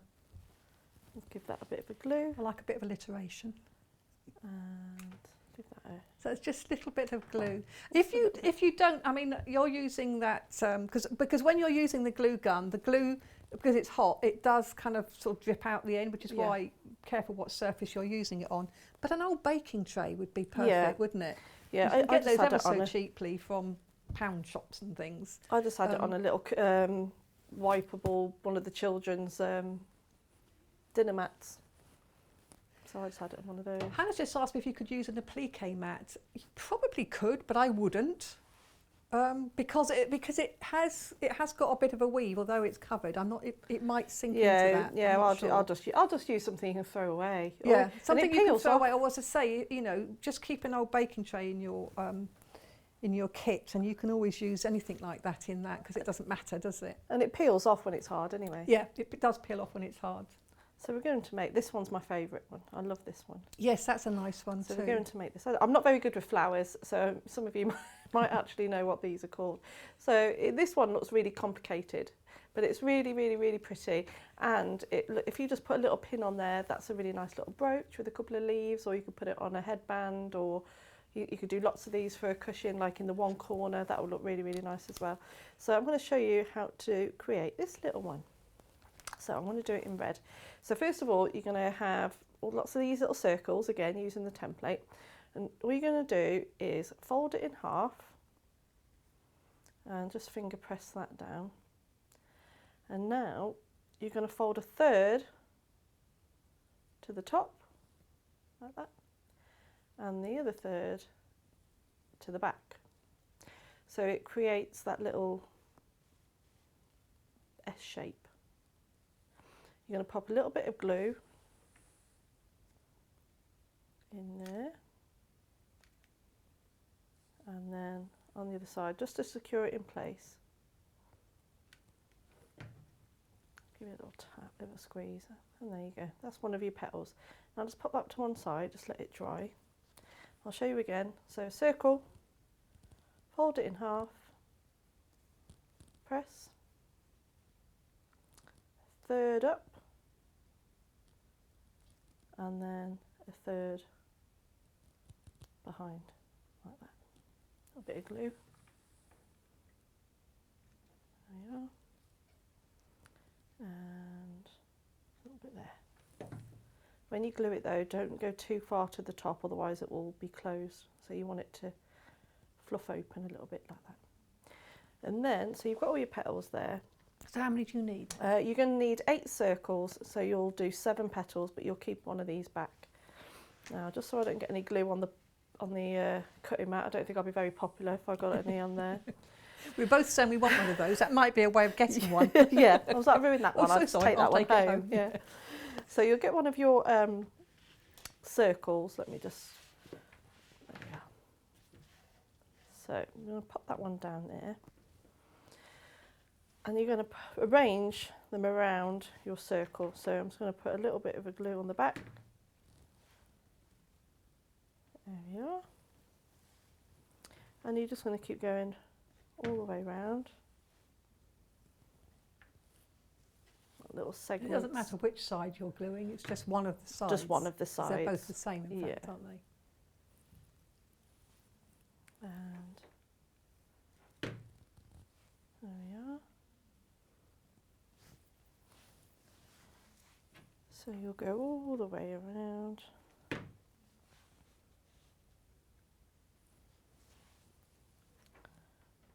Oh, I've lost a circle somewhere. There we are. So It's not under the mat, is it? I am going to very, very quickly. So, could you use different colours? Yeah, definitely. I was going to say actually, by using different colours, it will look really. Well, it will just bring a different element to it. Wouldn't it? Really, really I mean, especially pretty. if you're working with the sort of the brights. If you're looking at all these lovely bright colours, it actually could be quite funky, couldn't it? To have especially with those sort of bright petals. pinks and, Yes, and the yellow. You could sort of team them because there's like 3 of each, and you could actually team these brights. There we are. I like the brights myself. And then the centre, your last one, just put a bit of glue in the middle there. And then you'll put that one in the middle. And then when it's all dry, that was a nice happy accident. That's When it's out dry, really, that's when really you nice. can kind of plump it up. And then when it's all dry, you plump it all up a little bit. And there you go. Isn't that lovely? That So really that one, in pretty. fact, you have got a slightly darker So- centre, haven't you? Yeah, Which looks it really looks nice. really nice. Yeah, it does. It works. So you can put it on, if you're going to use, well, let's put it on an embroidery hoop. So if you are going to put any embroidery in your hoop, put that in before you put your flowers on. And then what you need is a little bit of card, just off a cereal box, also make sure it's quite thin. And I have given you a template in the instructions of just like cutting out, like just of how to cut out the card. So if you wanted it all the way around, then you'll just draw a little moon shape underneath and just cut out your card. All this is doing is because you don't want to get all the flowers on here, otherwise you won't be able to get that effect. So if you're by just having a little bit of card there, it just helps you out a little bit. So what I'm going to do is put a little glue like that, and I'm going to stick my flowers around it. I'm going to start off with the little red one, I think. And then what else should we have? Let's have some Some of the little purple ones that we did earlier on. So by really mixing up the sizes, you can make this really, really pretty. This is a lovely way to finish off a bit of embroidery, isn't it? Isn't it? And I think also, even if you didn't have an embroidery, I think this makes beautiful gifts as well, you know. So to give this, you know, to you as a Mother's Day present, or a friend you've not seen or you can't see, you know, just hanging these up in the window, it will just look really pretty. Yes. It does make a fabulous gift. Thinking Mother's Day. So I'm just going to stick those all there. Let's have another pink one. Let's have that one there. And then I'll just show you a few So leaves. you're kind of basically covering your cereal packet cardboard. Yeah, so you just cover it, so because you're not going to see it, it's No. going to be hung up. So there we are. I like the idea of having fabric in the middle as well. And then for your leaves, I've just cut out a basic leaf shape. Pop a little bit of glue just on the ends. Careful of your fingers, and you just pinch it like that. And you can add Yes, these. because that glue does get hot, so do be careful of your fingers. There we are. And then you can just dab these little leaves around. And the same for the headbands as well. You can just add as many details as you like. Let's go in there. Let's have another piece in there. There we are. And I'll do another leaf. Mum, if you're watching, you could make your Easter bonnet this year if you're allowed to do your bonnet. My mum lives in one of these complexes, you know, where the flats, they've all got their own flats, but they've got a communal area as well. And they've had Easter bonnet competitions, which she always enters. You could make some of these felt flowers for your Easter bonnet if you can do that this year. Of course, we don't know if we'll be able to, do we? But this would, I mean, if you've got kids and you go on Easter egg hunts, you can make little baskets with some of these on the basket. They would look really lovely, just to make it a little bit more special. Hey, and if you want to stop them eating too much chocolate, you could actually hide the flowers around the garden and they could find these instead. They might rebel, but I would say, if I did that to Louis, he would have something to say. Yeah. Actually, my oldest son doesn't really like chocolate. Really? He doesn't know. He doesn't really eat sweets at all. When he was little and he'd fancy some sweets, I never stopped him because I knew he'd only ever eat a tiny portion. Aww. Whereas my younger son, he can eat chocolate for England. Yeah, that's fine. That's my little boy. Definitely. There we go. And then, you know, I could go crazy and just go all round, but I'm just going to do one little detail just there. And then you can hang it up with a bit of ribbon. The actual bundle comes with a nice bit of ribbon round it. So it does actually. So, I mean, I don't know whether these are the ribbons it comes with, to be honest. It might be whatever there is at the time. Yeah, it does. So the brights came with this little pink ribbon. There we are. Let's move that to the side. And there's your little wreath. That's a and again, you've done it, as you do, you've done it super quick, just to show how easy it is. Super easy. Might take us all a bit longer than that, but... And then, you know, if you've got a little one left over, you could, on a little girl's hair clip, just a little dab of glue. And you can make little hair clips as well. Yeah, Hannah's saying she's a big girl and she likes that too. This is for you, Hannah. You can have this one, lovely. There we are. But how pretty. There we go. Right, should we go to the owl? Yes, please do, because I think we all love an owl, don't we? So as Ollie owl. So, I don't need that. You don't need it, good. You've got the instructions. So the owl is in the book here.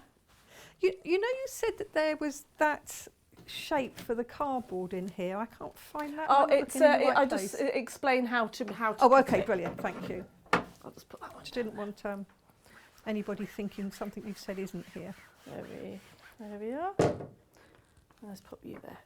So yes, we've got the owl template. We've got the twig, the branch. Yeah. So on the only thing to note is the branches. You need to join them together as you draw them. Yeah. So only because they're it's a bit longer. So I've gone all bright and. Yeah, and it says join here, so very clear. There we are. And you could do this to any size cushion that fits. So how are you sticking it on? Bondaweb? Bondaweb. Good old Bondaweb. My favourite Bondweb. So again, I would put the Bondweb on the felt piece before Yes. cutting it out. Yeah. And this is the time to use your applique mat again if you've used Bondweb. So this time we've got a funky owl. Yeah, he's a bright owl.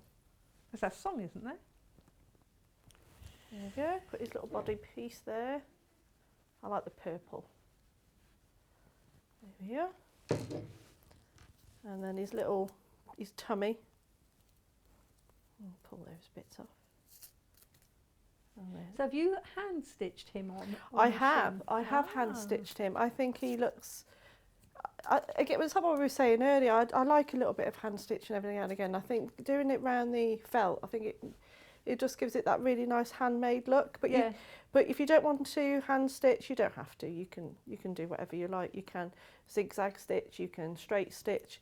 It was only because I had a bit of time, so I thought I'd give that a go. Yeah, I think it's nice. I think it gives it a nice finish. And of course, I don't know if you've just used regular thread, but we have got embroidery floss packs. These are gorgeous, these embroidery floss packs that we've got on the show today as well, which are on the website. So really good packs. And I don't know how many, 36 skeins, 36 skeins of 8 metres each. Really good. I love these. A little wing. I bring them in as just bring them in to show you quickly whilst Delphine is sticking. So this one goes beautifully with the brights, doesn't it? So it's got those lovely colours. Look at all of those colours in there. You can't even see them all because I'm going to open it if I can. Where's the bottom? Oh no, I can't. I can't get them back in the packet afterwards, so I can't open them. But if you can see, there's 36 skeins in here, and there's all the colours all along the top. So it basically works out at 27p a skein. This is £9.99 for the pack of 36. 8 metres on each, so there's plenty there to keep you going. Actually, I didn't do this, by the way. All right, just saying. I didn't do that, it was already there. So that's that one, and then we've got this one here. So these are more sort of muted colours. Look at the lovely soft pastel-y shades, which go very well with those fat quarters from earlier on, these lovely pastel shades. And then a few brights as well. So they will go with the autumn range. So again, £9.99 for 36 skeins of embroidery floss. And of course, you don't have to use all 6 strands at a time because they're 6-strand flosses. Yeah, so it goes further and further, doesn't it? Yeah, I often separate the strands and sew with just one or two. Yeah, because you can get the different thickness. So rather than just throw it all away, I tend to definitely always play around with the different thicknesses. Yeah, so. Definitely. So they're really good. So they are on the website and available at the moment. Oh, look at this. Look at our little owl. He did have a big Looks like he's winking at the moment. Well, the thing is, he had two eyes, but I've lost one from somewhere between the green room and here. So he's a bit of a drowsy owl. He's tired, but there he goes. Or she. There we are. So you'd use the Bondweb on all the pieces, but not the leaves. The leaves you just have to cut by hand. Yes.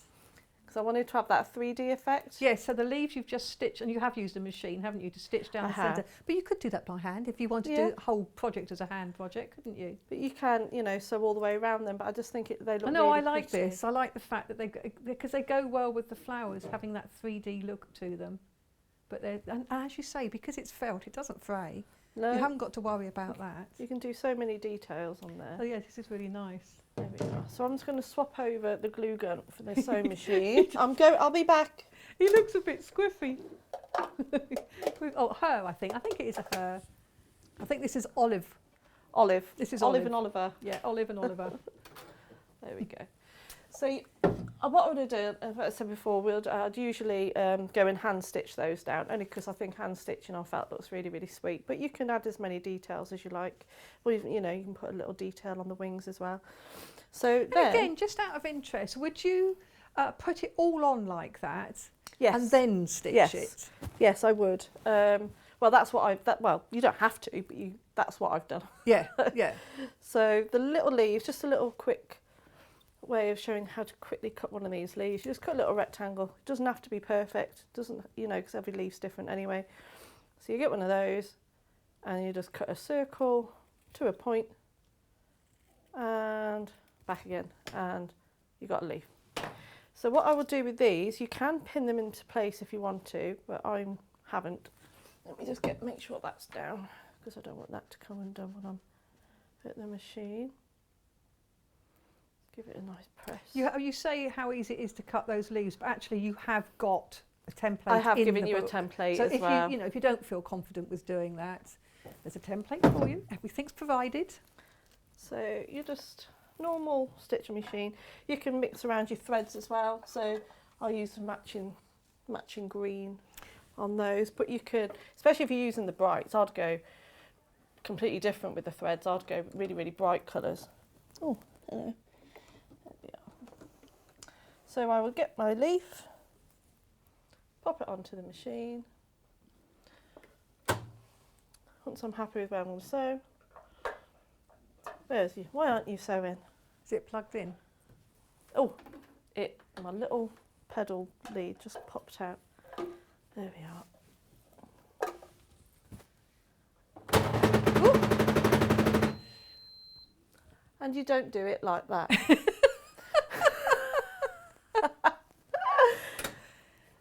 Has that foot looks like it's My wobbly? foot's fallen off. Your foot's, oh dear me, the foot's got wobbly. So, My foot's fallen out. but I mean, the brilliant thing with that is the machine's not going to let you do it, so that's really good. So it stopped you. Good machine that. Whilst you're having a quick look as if you can sort that out and get that screwed on, let's have a quick look at these bundles again. Let's recap on the bundles. So this is the bright, which is what Delphine's working with at the moment. So we have a few more of these in stock than the other one, but half of all has already gone, even so. So with 20 pieces, 9-inch squares, I'm not sure what that is in metric, but anyway, it's 9-inch in old money, and 20 different pieces, look, and all these beautiful colours. Lots of coordinated colours. They look lovely, and I just love the range that you've got here. So you've got a very soft pink, and then you've got a raspberry pink, and then we've got, wow, fluorescent pink. And then, I don't know what you'd call that one, but that's a lovely pink too. And then in the purples, got lilac, purple. So there really is something, and you can sort of do them in groups like this, or you can clash the colours, you know, put the turquoise with the blue, which looks incredible. So that's entirely up to you. You've got all of these in your bundle. And they come beautifully wrapped in a little piece of ribbon. And as Delphine has said, you can actually use it, don't waste anything. You can use that little bit of ribbon to hang your hoop from. So that's the bright colourway. So of course the instructions which come with, so these come with the fabrics, it's not just the felt, you also get the instructions. Not only do you get the instructions on making the flowers that Delphine has showed us, so the spiral flower and the lovely sort of, I don't know what you'd call that one, but the fluffy one. And then the one that looks like the pork chop end. And then you and this one, look at this one, I love this. So this is the rose, this is the one that's on the headband here. So that is really beautiful, isn't it? Takes a little bit more time, but it's easy to do, and it's finished here with a little bead in the centre. And this is all done with the help of a glue gun. So think about that as well in your basket. So the full instructions for the flowers, and then how to create a lovely flower wreath, an owl, and a happy flower cushion. I love that idea. So are you ready for us to come back to you? Yes. Lovely, yes. thank Adapt you. and overcome. You know, if you stay calm. Stay Stay calm. It's only a bit of sewing. It's stay calm and sew on. Yeah, that's it. There we are. So I've just shown you just by hand because the foot needs tightening up. So all you do is sew down a straight line down the centre of the leaf, and then that way you get that 3D effect like that. So you'll do that on a machine or, in this instance, by hand. See, I think it's quite a nice little hand sewing Yeah. job. I think that's quite good. Just thinking about the foot on your machine, by the way, it's come loose, probably because it wasn't tightened with the screwdriver. So when you put a new foot on, Yeah. please make sure you tighten it with a screwdriver. That's not Delphine not doing it. It's because it's used repeatedly by different people and it's worked loose. It can actually break needles, or it can actually take a chip out of your throat plate. So it's very important. Because if it bends the needle as it goes through, because the foot's loose, it'll take a chip out of your throat plate, which can then snag on fabrics repeatedly. So it's very, very important when you put your foot on, if it's a screw, one that you screwed on, that you tighten that screw with your little screwdriver tool. Little lesson in itself there. So all I've done here is showing you how to do a few little details. So there we go. Don't know if you can see there, but I'm giving her a few little eyelashes. She just looks a bit squiffy. I love that. The little eyes. This will be me later this afternoon. Not squiffy, tired. I could hear Anna laughing. No, tired. There we are. So I'll just show you again on the other side, and So, just how to create that wing detail as well, and how to do the feet. Oh yes, must do the feet. The feet I did by hand. But as you say, the detail on the wing as well, that's just long stitches, isn't Just it? simple stitches. Yeah. There's nothing complicated about this project at all. It's a really, really nice one, and I said you can do it by hand with a machine with children if you're experienced, just a bit of fun. You could use them for yourself. You could do good for kids' rooms, aren't they? Yes, definitely. You could make some little bags with these on the front for them to store their bits and pieces in. My youngest son, who will hate me for saying this, don't worry, he won't be watching, he used to love putting things, actually no, it's my oldest son, how can I forget? He used to love putting things in bags. He loved, I used to have so many drawstring bags because he just loved to put things in bags.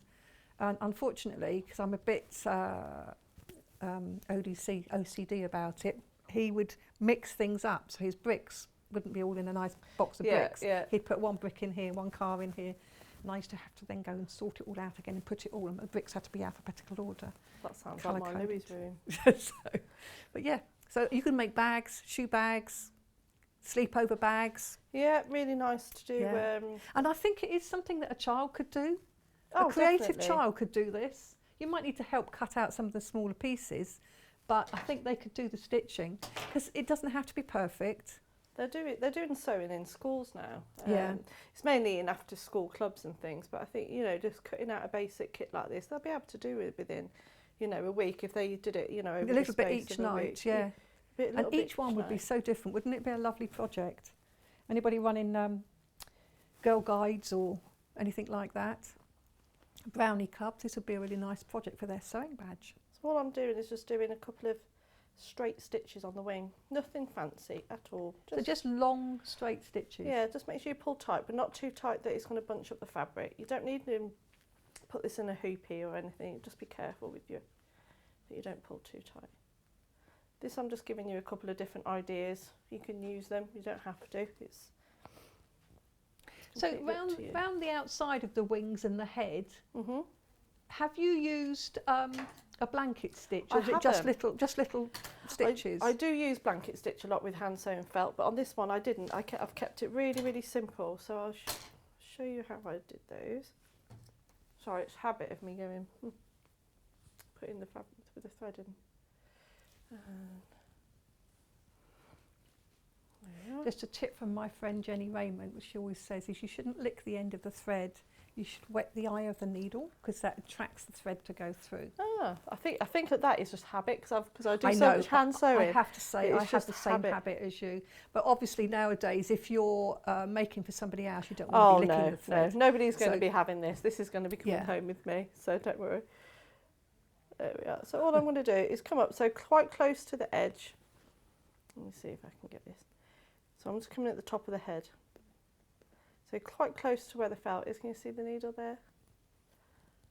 Put it all the way through and just grab enough of the felt that it's going to stay attached. You don't want the stitches too big. And then you move over, I'd say about 1/4 of an inch, maybe even a bit more, and do it again. So you're just taking like a little bite out of the... Just a tiny felt. little amount. And you just go all the way around, tie it off.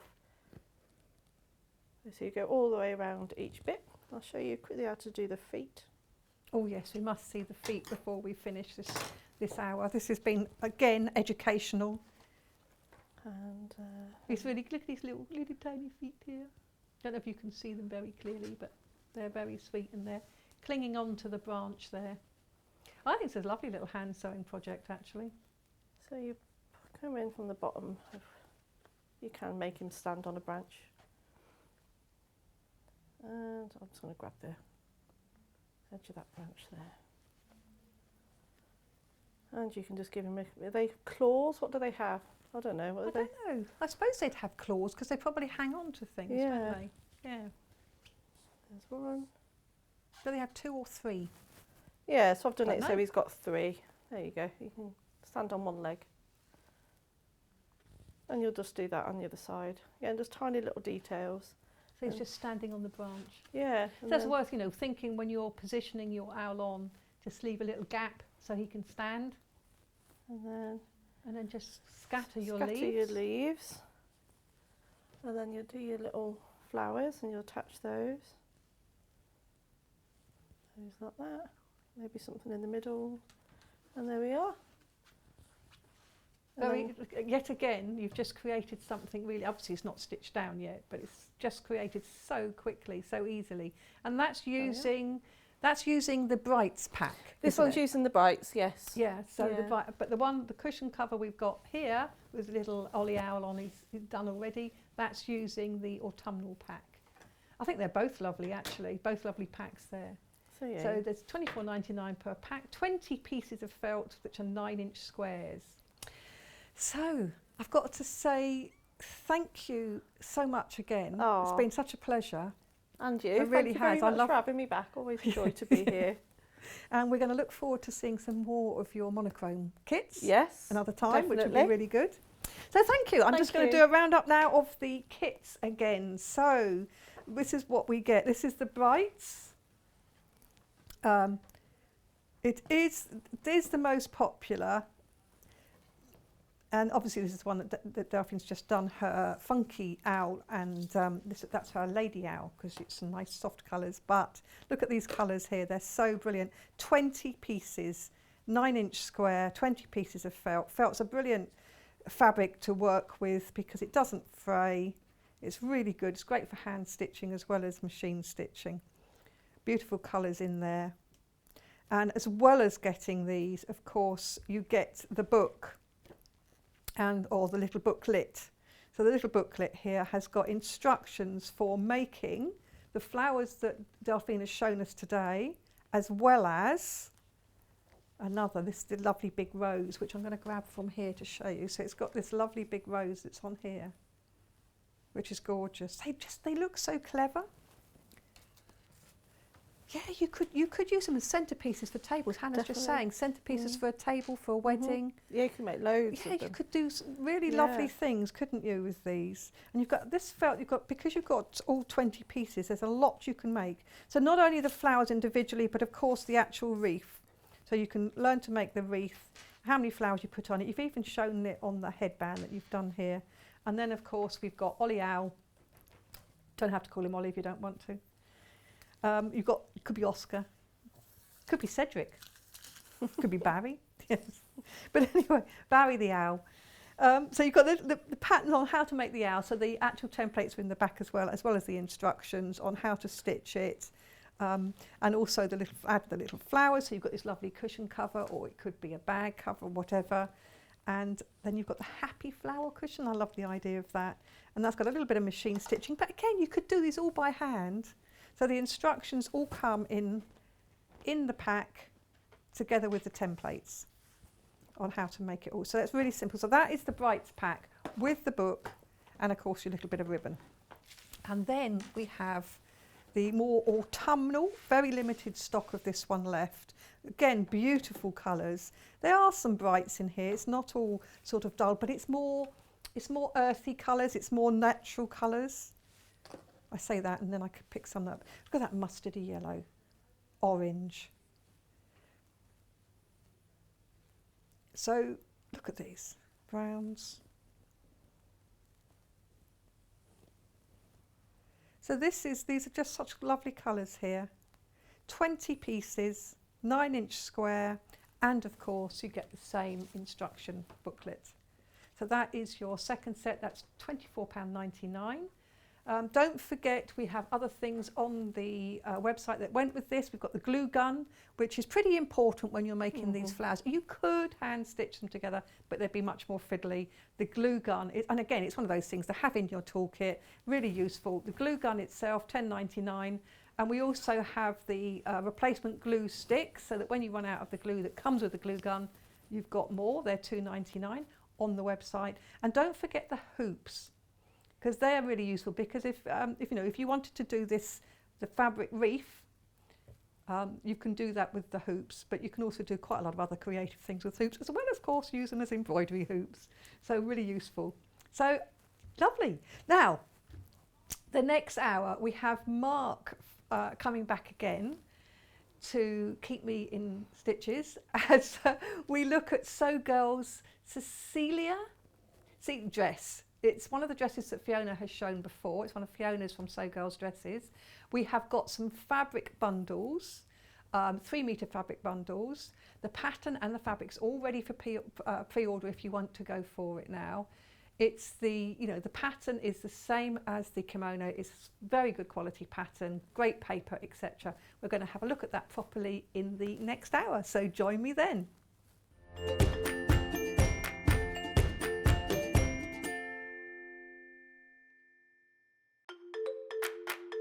Follow Sewing Street and Yarn Lane on Facebook and Instagram to keep up to date with what's coming up on the show, as well as being the first to know about our amazing offers. Get involved with our competitions that are exclusive to social media. And pick up some top tips from us too.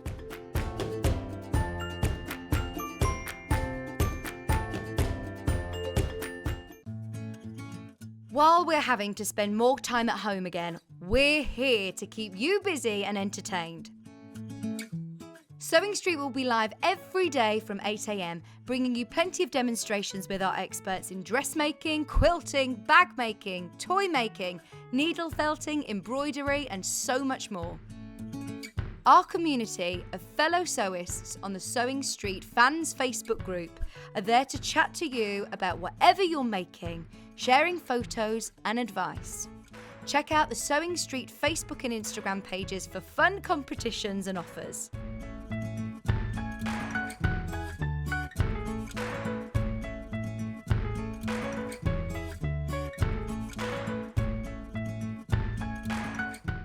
If you'd like to get in touch with us during our live show and send in any messages or any questions, then you can do it on studio@sewingstreet.com. Alternatively, you can message us on our official Facebook page.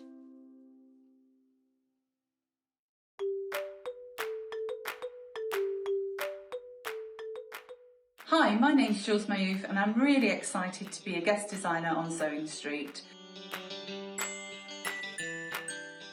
Okay, I got into sewing through my grandma. I used to sit and watch her.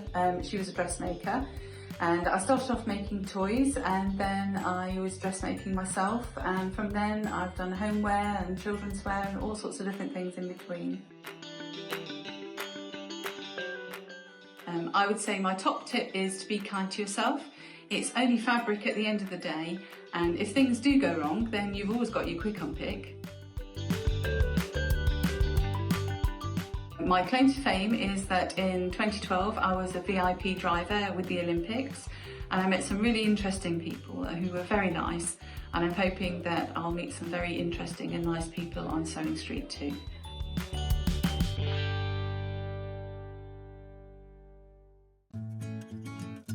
Stuck for ideas for the perfect gift? Why not get them a gift card? You can buy Sewing Street and Yarn Lane gift cards loaded up with anything from £10 to £500. Shop our gift cards online at www.sewingstreet.com or www.yarnlane.com, or purchase them via our UK call centre on 0800 001 44 33. In need of a crafting fix?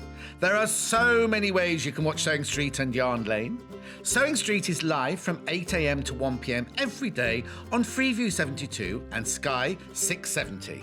Alternatively, if you want to watch us on a tablet or on the move, you can tune in on our YouTube channel, the Sewing Street app, or the websites at www.sewingstreet.com and www.yarnlane.com.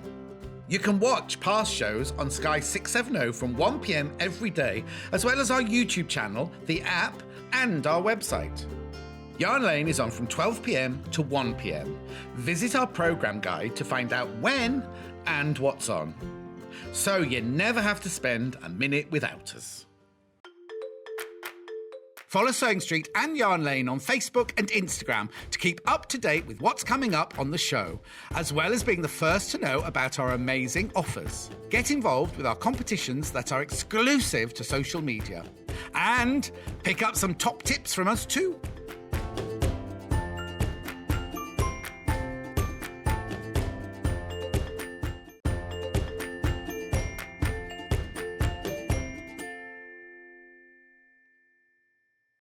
Hi, welcome back. I'm Wendy Gardner. I'm joined by Mark Francis, who's going to show us how to sew some of the elements of this next Sewgirl pattern. And this time we have got, I really struggle to say this, Cecily. Cecily? Well, Cecily dress. I said Cecilia earlier. Yeah, I know, it's a difficult one to say, I think, this one. So this is in sizes 8 to 20. And it said it's suitable for intermediate. So it tells you, you need to have a little bit of sewing experience to make this one. You said the belt is separate. Yes, So, separate belt. Because when Fiona was here last time, I did say I wouldn't belt it at the front. I would belt it to the back, purely because I don't need extra bulk at the front here, where my tummy is. But you can make this, it's nice and simple. So has it got a waist seam? It does have a waist So seam. it has a yes. waist seam. So you're making a bodice and a skirt. Right. That's why and it's got box pleats, hasn't it? Lots of box pleats. Yeah, so that's why we're saying that it's a little bit more complicated to make. Not complicated in any way, but not as easy as the kimono. We're going to see Fiona model the dress before we go into any more detail on it. So let's see Fiona. Ah, look at her swishing away. And she has a blog, so if you go to her blog, you can also see this on the blog with lots of hints and tips as well. It looks like a really comfy dress to wear. Yeah, and it's quite loose fitting as well, so it's not a fitted dress in any way, so it's quite nice and relaxed, it's a comfy dress, isn't it? We've got it in some lovely fabrics. Yes, but let the fabric do the talking. You know, wear something that's quite simple. Let the fabric do the talking. Yeah, very much so. But it's nice and relaxed, nice comfy dress. You're not fitting it into any part of you, really. So you can get away with not putting any zips in. It does have a zip, which we'll come to. So it's got a zip insertion, full instructions, but you might not need it, which you're going to explain. We will. But also on the website, apparently there's a pattern for a free download for a sleeve. So if you want to, it has got sleeves here. It's sort of got like 3/4 inch and short sleeves. But if you wanted a long sleeve, there is a free downloadable pattern on the Sewgirl. So you can get that if you wanted to add a different sleeve. I love the way she gives hacks to her. She does the pattern and then she gives alternative hacks. Well, that's what people will do. Yeah. I think people should always do. Just, it's a guide. It's a starting point. And if you want to do no sleeves or lose the belt or move the zip to somewhere else, or I don't know, whatever you want to do, put a different bodice to the skirt or vice versa. Yes, indeed. You can do this. This is the point. You're making for yourself. Yeah. I mean, the amount of times, and I used to do store visits and things, and I would be in a store visit and watching people looking through pattern catalogues, and they'd come to a dress and they say, don't like red, and then they'd turn the page. Don't make it in red then. you choose your fabric, but people do get very visual. They like to see it exactly as it is. But having said that, because you've just seen it in denim fabric, we have got some denim fabric bundles. So if you did want to make it like Fiona has, you can do so. But shall we stick with the pattern for a minute? Because I think it's important to know the quality of the pattern you're getting. Now, of course, you've cut yours out already. So you've got the pattern up front, you've got a nice photograph on the front.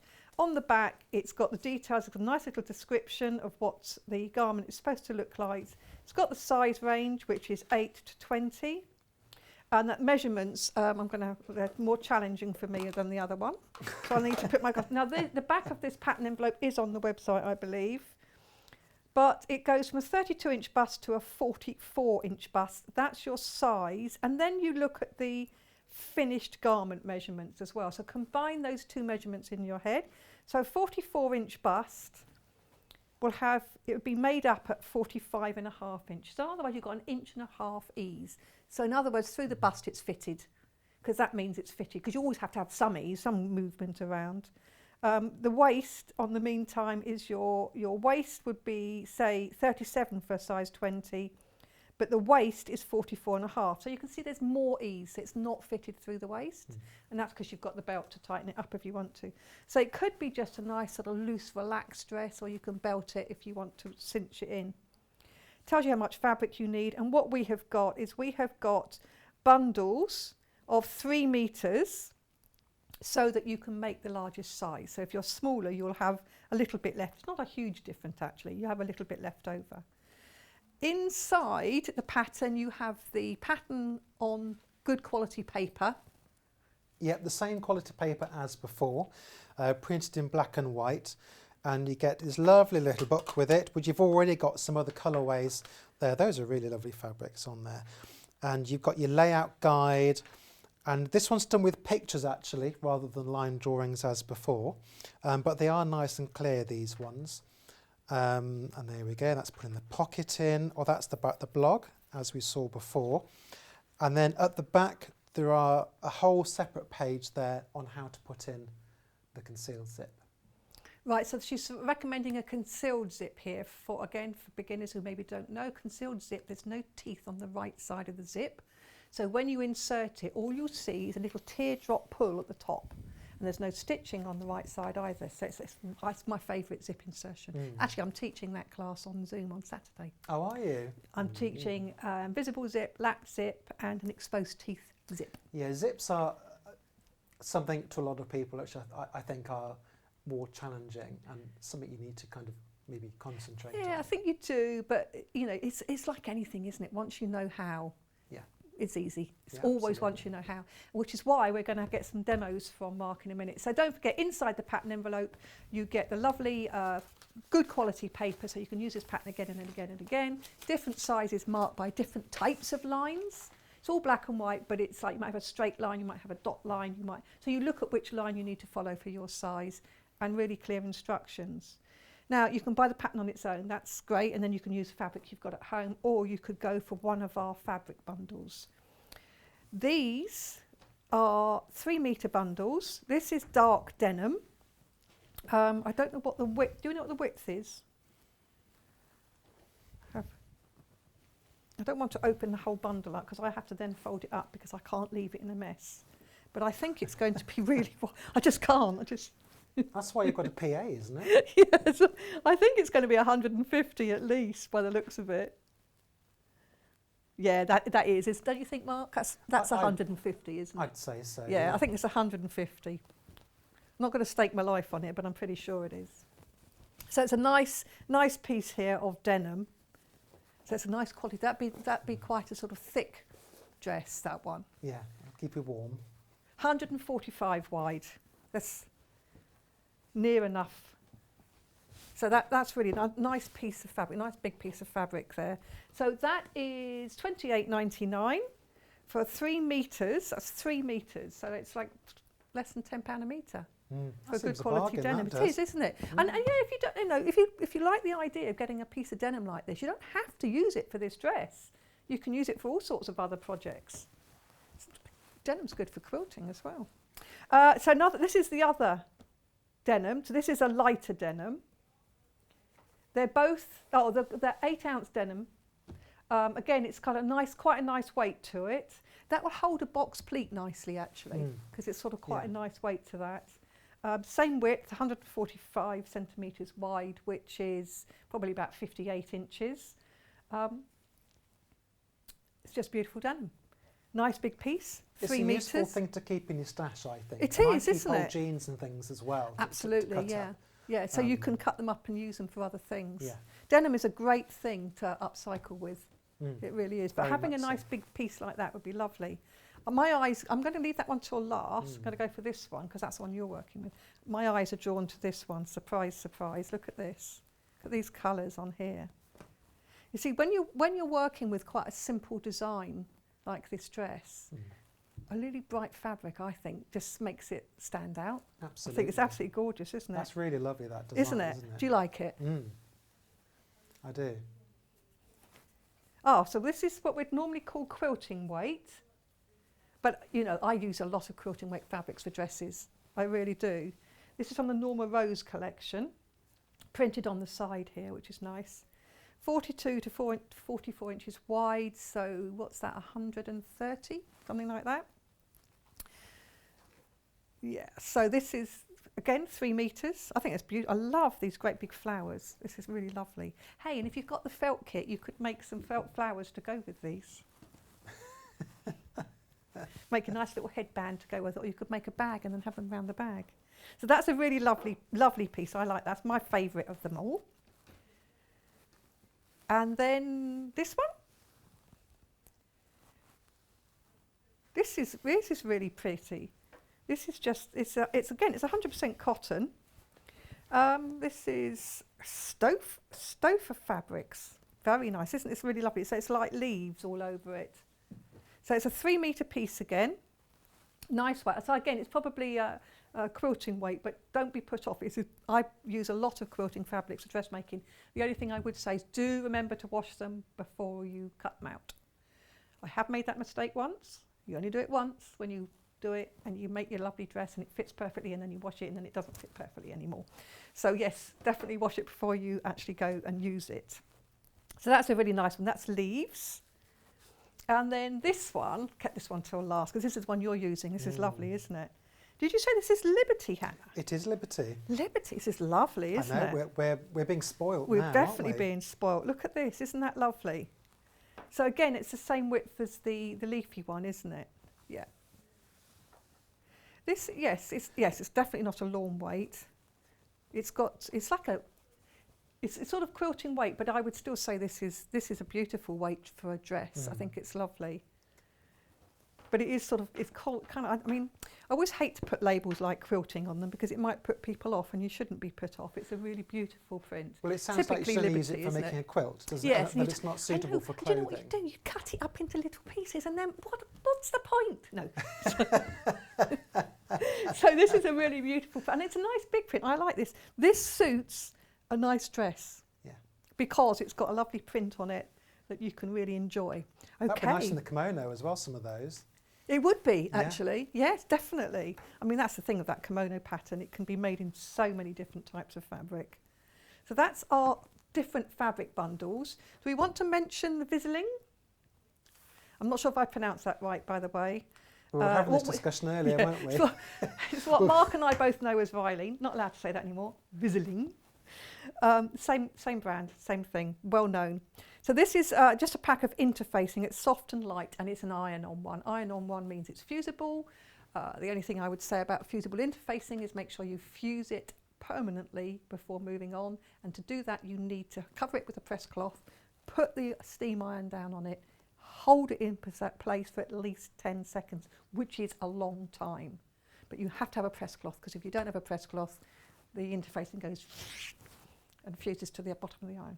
But that way you'll fuse it permanently.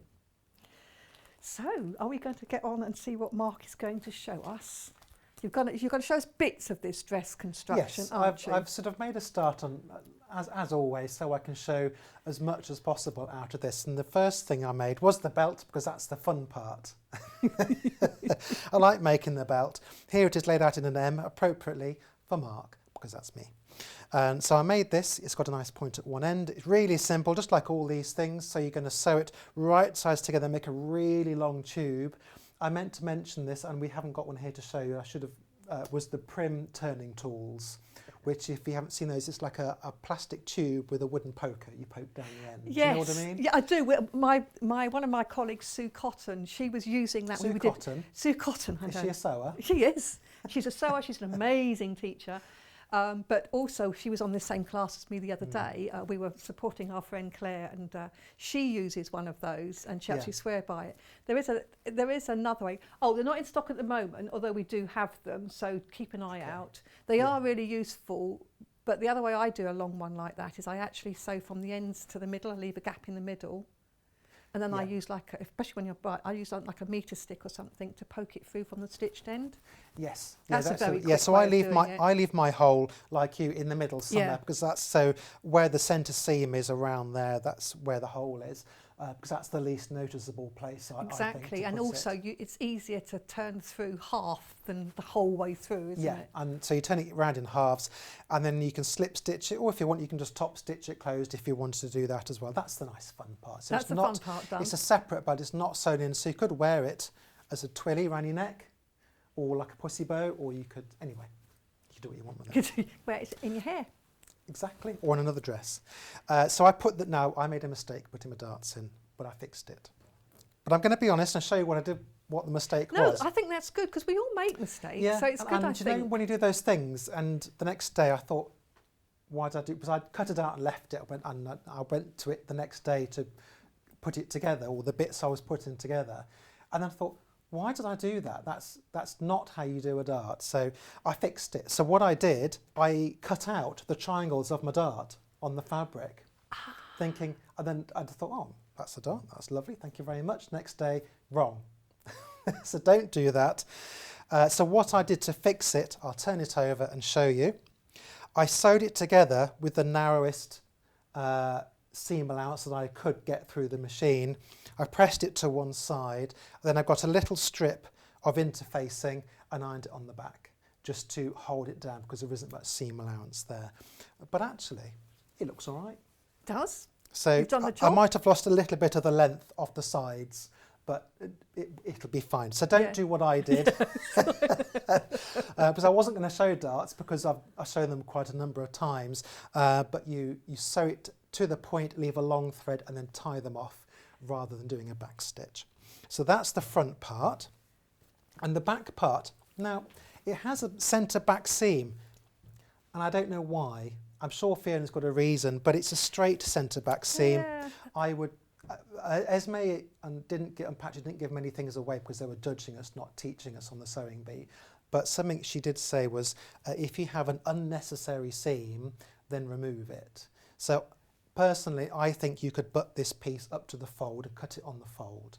But it's entirely... The only thing you'd have to be careful if you do that, remember that's got a seam allowance, so you'd have to take the seam allowance off. You would, yes. Or you could use it to put your zip in the back if you wanted to Yeah. instead, rather than putting it on the side. But I think when you've got a big print like the one you're using, or indeed this one, my favourite, actually taking that seam out of the back saves having to pattern match as well. Yeah. Well, that's the other thing was pattern matching.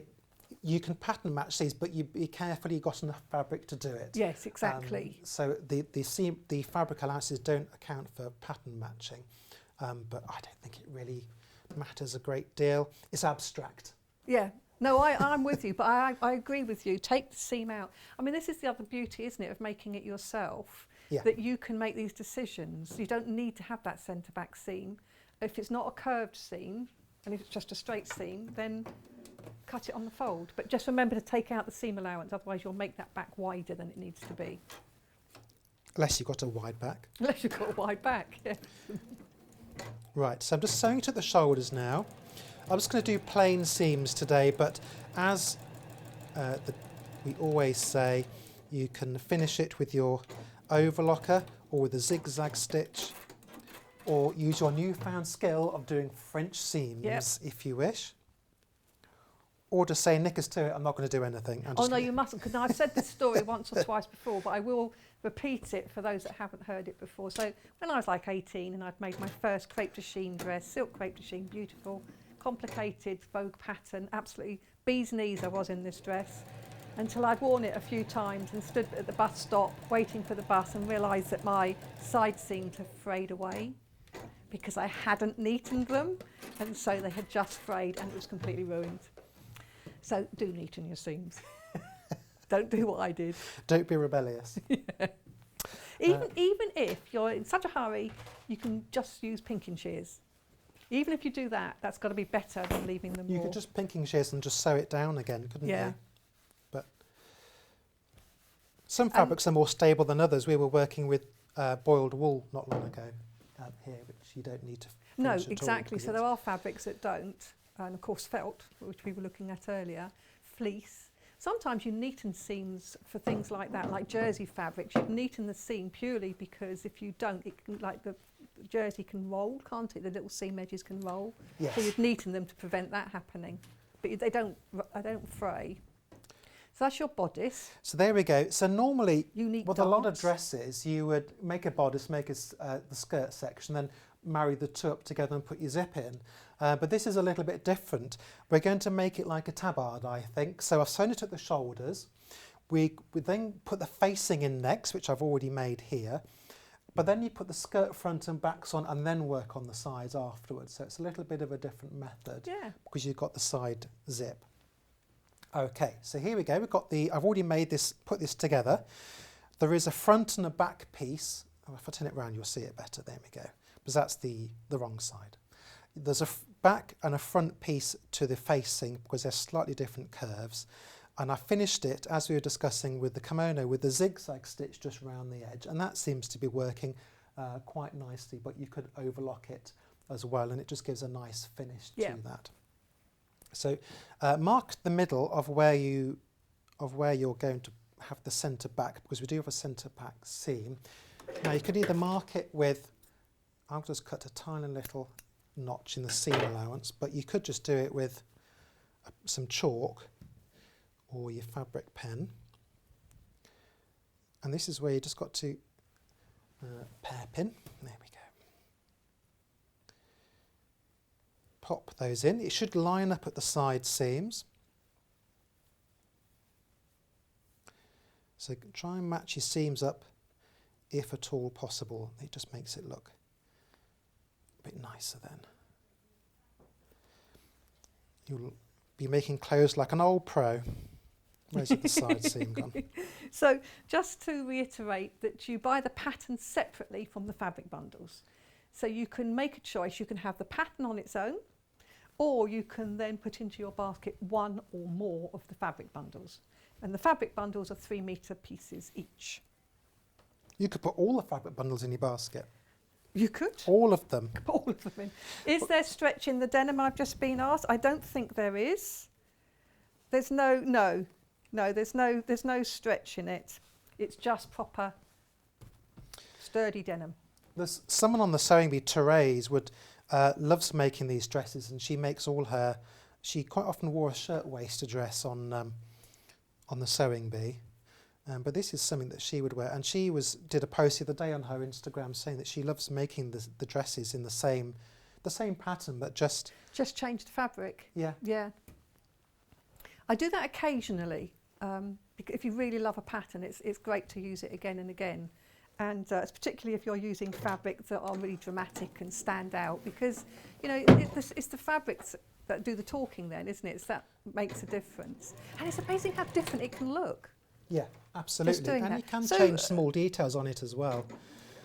What's the seam allowance on this one? Is it a centimetre It's just again? a centimetre again. So again, another good thing to do is to read through the pattern before you actually start cutting into fabric, etc. Because the instructions will tell you the step-by-step construction method with photographs this time. And also I think it's important, the fact that, as Mark's just said, the construction of this is slightly different to maybe how you would normally put together a dress. So you could do it your own way, but if you follow the way that Fiona's done, you know it's going to work. And it's nice to know the way she's done before you even start it, so you don't go jumping ahead and realise you're doing it wrong. And I like using different patterns and vintage ones as well, because you can learn different techniques, different ways. The patterns that you can get from, say, eBay or charity shops or whatever from the 70s and 80s, they quite often have different methods for making things we do today. And actually, some of them are quite good, actually. And you can buy a pattern, a new one today, and you think, well, actually, I'm going to make it my own way. I'm going to do. Yes, indeed. Do a but I think different if you technique. read the instructions first, Oh, you absolutely. can make those decisions, can't you? Absolutely. Because I mean, you know, I work for a pattern company as well, so I do follow patterns, but often I'll do steps out of the order they've put it.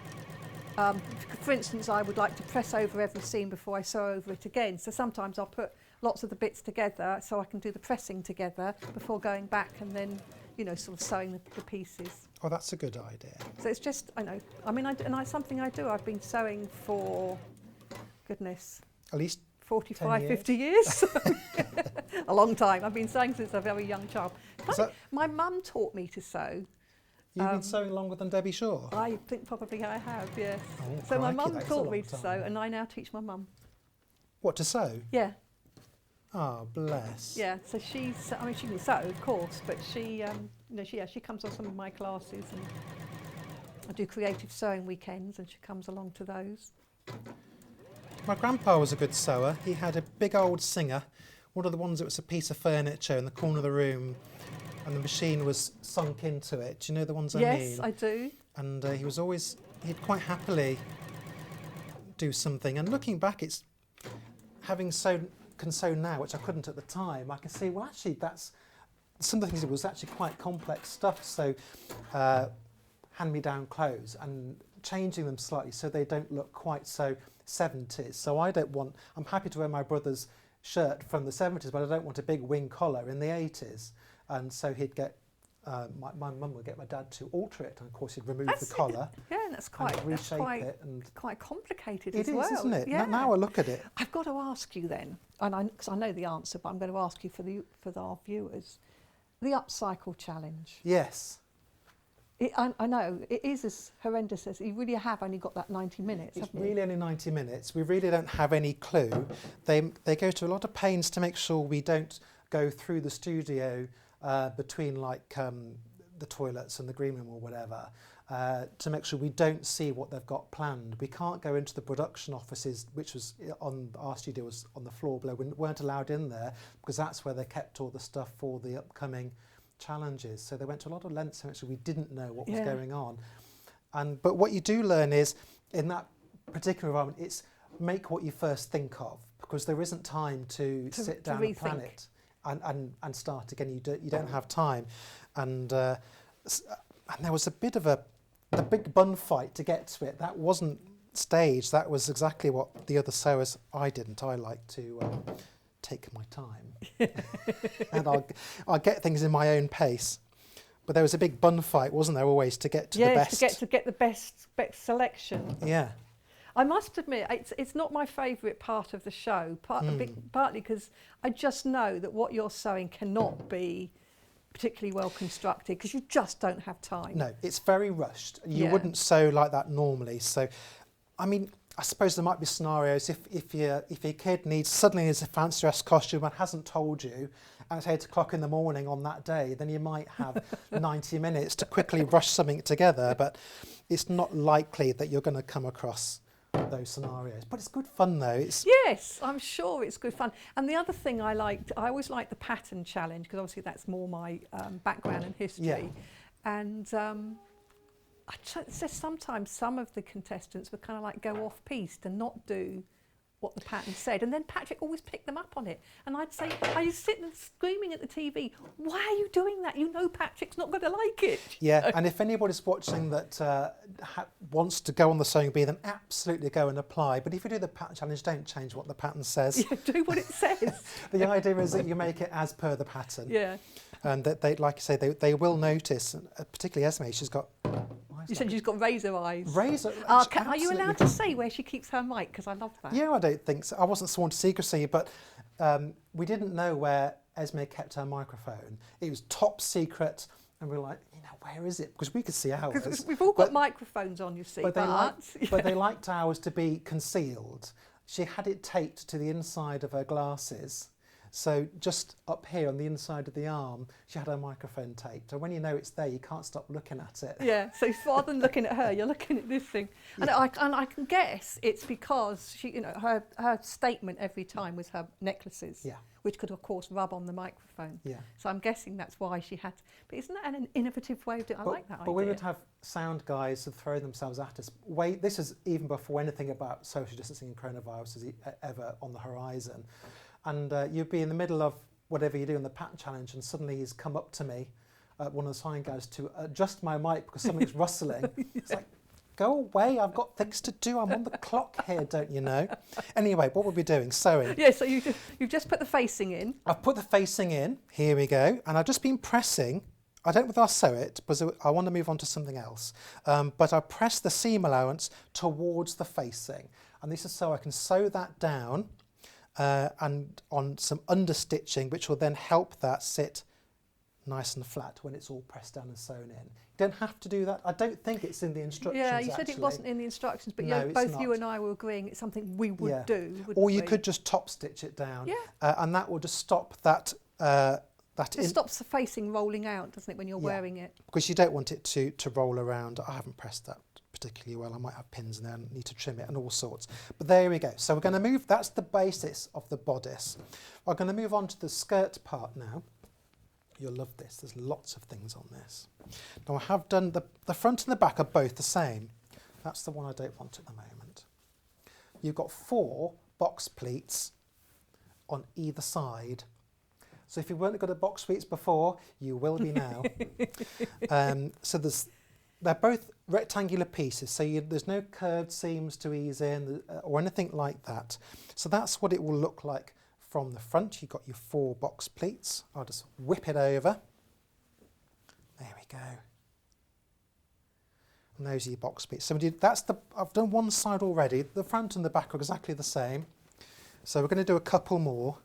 So these pleats are marked on the tissue, so you know, also on the pattern paper, so They you are. know how to fold them all. They are. So, and I've just marked, you probably can't see it at home, but I have just marked little tiny notches on mine just so I can find it today. But you might want to use a fabric pen or some chalk or something else. So that's where they are. Now we're going to bring the 2 outside ones together. So in this case I can line up my notches. And this is how I like to do it. I think this is how she did it in the instruction, but I'll check in a minute.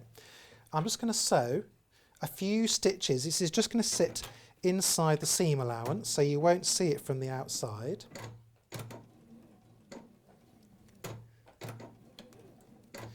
And just secure those. There we go. Is that secured? Yes. It's just to hold it in place. You could do the same thing with a pin, but I prefer. Is this the way you do them? Yeah, Yeah. exactly, yeah. And then we're just going to open it out. And I did put a pin in. Let's take it out so it doesn't get sewed into the dress. And where that middle notch is, we'll bring that up to the little bit you've just stitched. And get the iron. Oops. Just give that a press. And then again, within the seam allowance, I'm just going to run a little line of stitching which will hold all of this in place. You won't see any of this when it's put together. This will all be on the inside. And then if you're overlocking, when you overlock this together, if you've got one, it'll chew it all up together.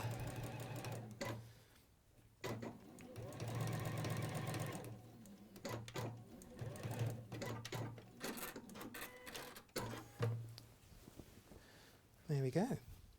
Box pleat. Oh, you see, I'd call that an inverted pleat. And on the other side, it's a box pleat. Yeah. They're the same thing. It's- One side's yeah. inverted, the other side is box. And the thing I've learned about sewing is there's never one name for the same thing, is No, there? I was asked to write a book on sewing stitches on a machine and name it, but I said you can't name them because they're all different. Yeah. You know, one machine might call it a blanket stitch and another machine will call it a quilt stitch. I was reading about flat felt seams, which is what you get in like a standard shirt, and someone was calling it a half French seam or false French seam. Okay. One of those. Yeah.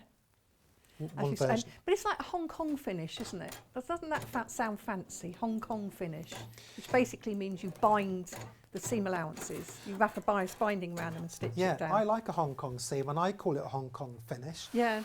But there was a sewing bee a few years ago with Patrick, and I think it might have been Esme's first series.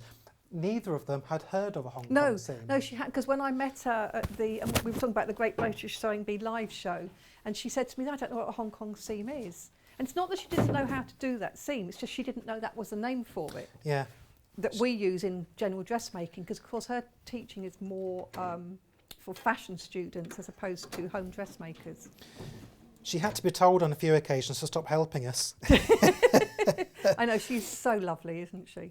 Because her instinct is to teach. Yes. Then she wanted to just sit with us and work with us and just... Especially when you were struggling, not you personally, but when somebody was struggling.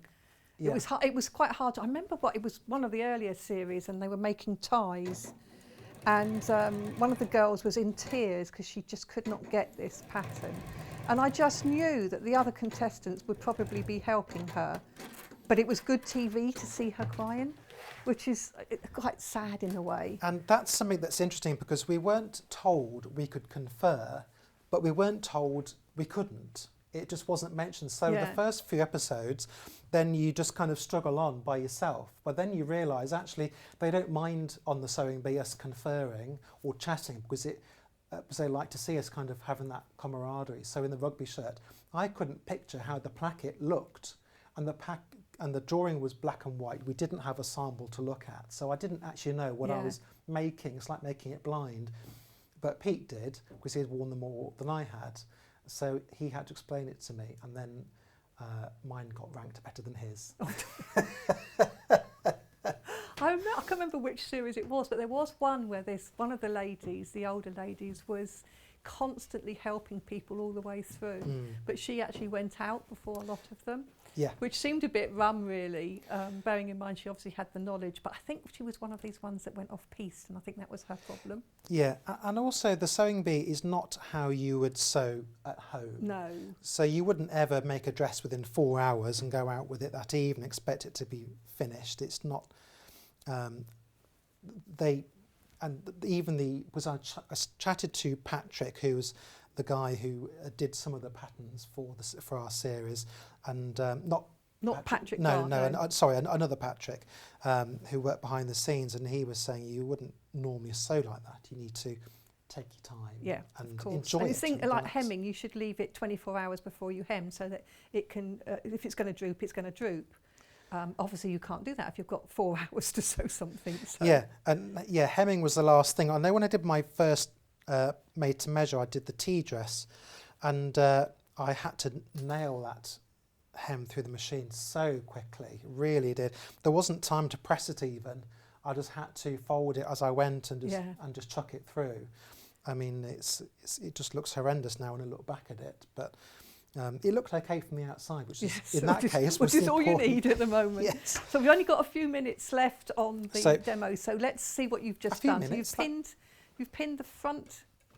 You've pinned the bodice to the skirt, haven't you? I've been pinning, while we've been chatting, the bodice. So this is the skirt there, and on the other side, I've got the bodice. Now, the both skirt sections are exactly the same, so you don't need to worry about which you've got under which panel.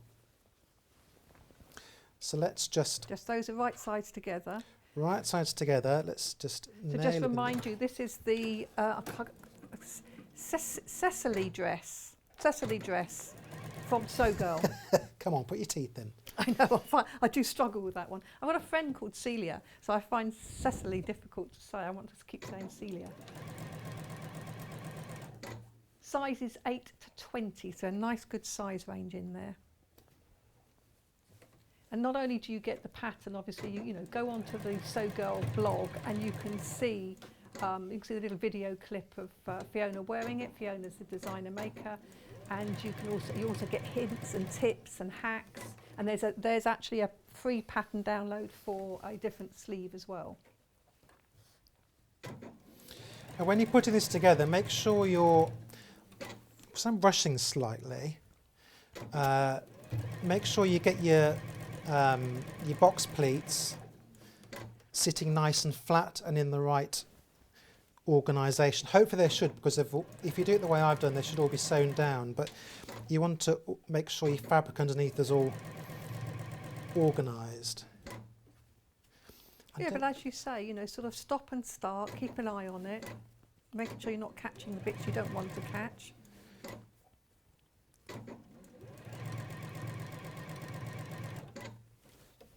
And you are sewing through different thicknesses, so you can feel the machine will behave differently as it goes through the different Yes, of course, when thicknesses. it's going through the pleated bits. But so, I know we were asked earlier about what needle to use, so again I would just be using, if I was using the denim I might go for a thicker needle, so I might go for a 14. Yeah, you can get denim packs of denim needles. You can get denim needles, yes, or jeans needles are often called. But if you're working with one of the other fabrics, just an 80/12. But a new needle per garment. And you get rid of the old ones in your Tic Tac box. You know what? Oh, a Tic Tac box. Tic Tac box. There's a special needle bin out the back, I've noticed. Oh, is there? In the green room. Oh, well, I'll have to I bring thought- my needles in, put them in the sharps bin. I used to teach a paramedic, so it was brilliant. So I used to sort of save them up, and then every now and then I'd give them to the paramedic, and she'd take them and put them in the sharps bin. Of course, we're not teaching anybody live now, so. There we go. So that's which side have I done? This is the front, actually. So you've got there we go. That fabric looks amazing, doesn't it? It looks really lovely. Doesn't it just? Yeah. Absolutely love Liberty stuff. And usually you can go along to Liberty's and at the right time of year they have sales on and they have packs of offcuts of fabric at sort of 1, 2, 3 metres and you can pick them up for an absolute song. But I don't think that's happening at the moment because you can't Probably go in. can't go into the shops, can we? No. But I think that's a lovely, I don't know, what would you say? It's like a sort of soft green, isn't it? It's a green and pink with light blue. I never know whether the camera's picking up the colour to its true definition. It's a beautiful colour. Yeah, I don't know. Yeah, it may not do, but it is really lovely. It is. There are 2 sleeves to insert, and there's different sleeve lengths. There's a short and a 3/4 length sleeves in the pack, and I think you said there's a full length sleeve, isn't there? There's a full length sleeve option, I believe, on the website that you can download if you wish to. It's on her blog. Or you can have sleeveless. Or you can go sleeveless, yes, Yeah. and just bind the edges instead. Now, while I'm doing this, I'll waffle on about the zip now and the pockets. Now, the reason that we're doing constructing it this particular way is because there's a pocket one side and there's an invisible zip on the other, which is why we're not sewing a bodice onto a skirt. We're sort of sewing it down the sides. You may not need the zip depending on how the dress fits you. If you can, you might be able to just pull it over your head because the neckline is wide enough to get it over your head. Otherwise, you could just pop the invisible zip in. And the instructions there's a whole page of lovely photographed instructions in the book. Now, we've only got 5 minutes left of the demo, Mark, so do you put the sleeve in, or can you not do that? No, I haven't got I can't put the sleeve in just at the moment, so I need to get the skirt bits in. But I've got the sleeves ready made up here, so I can show you what I've made. So this is the sleeve, and I finished it off here with a zigzag stitch, as we've mentioned a few times already. There we go. And you're inserting these sleeves. So one side, there is a back and a front. If you look there, you'll see they're not quite the same on either side. So make sure you get the right sides. So you don't go like this? Yeah. Well, they're straight sleeves, but it's at the sleeve head because you have more room. You need on more side. on the back. Yeah. You need more room on the back, so it's important that you put them in the right way round. Do they have notches to indicate They do, front yes. and back? So the general rule of thumb, as Fiona has here, you probably can't pick it up, but there's 2 notches at the back and 1 notch for the front, which is usually how most sewers will mark their patterns in that way. So make sure you get those the right way round. You'll then need to hem the sleeve, hem the dress, and the only other thing to show, I know what I can show you in a couple of minutes. Here we go, this is a bit of fun. It's got a belt loop. Oh, of course, for the belt. It's got a belt loop because it's not a sewn-in belt. So you need your iron for this. So that's what you end up with, is that little beast there. There we go. And it's made up of this little tiny square or rectangle rather. So you just, again, this is all in the instructions. Fold it in half. This is to get a crease down the centre. And then fold those raw edges in. You're making a small piece of bias binding essentially. It's behaving in the same way, only you're going to fold it in half again. There we go. So bring the raw edges to the middle.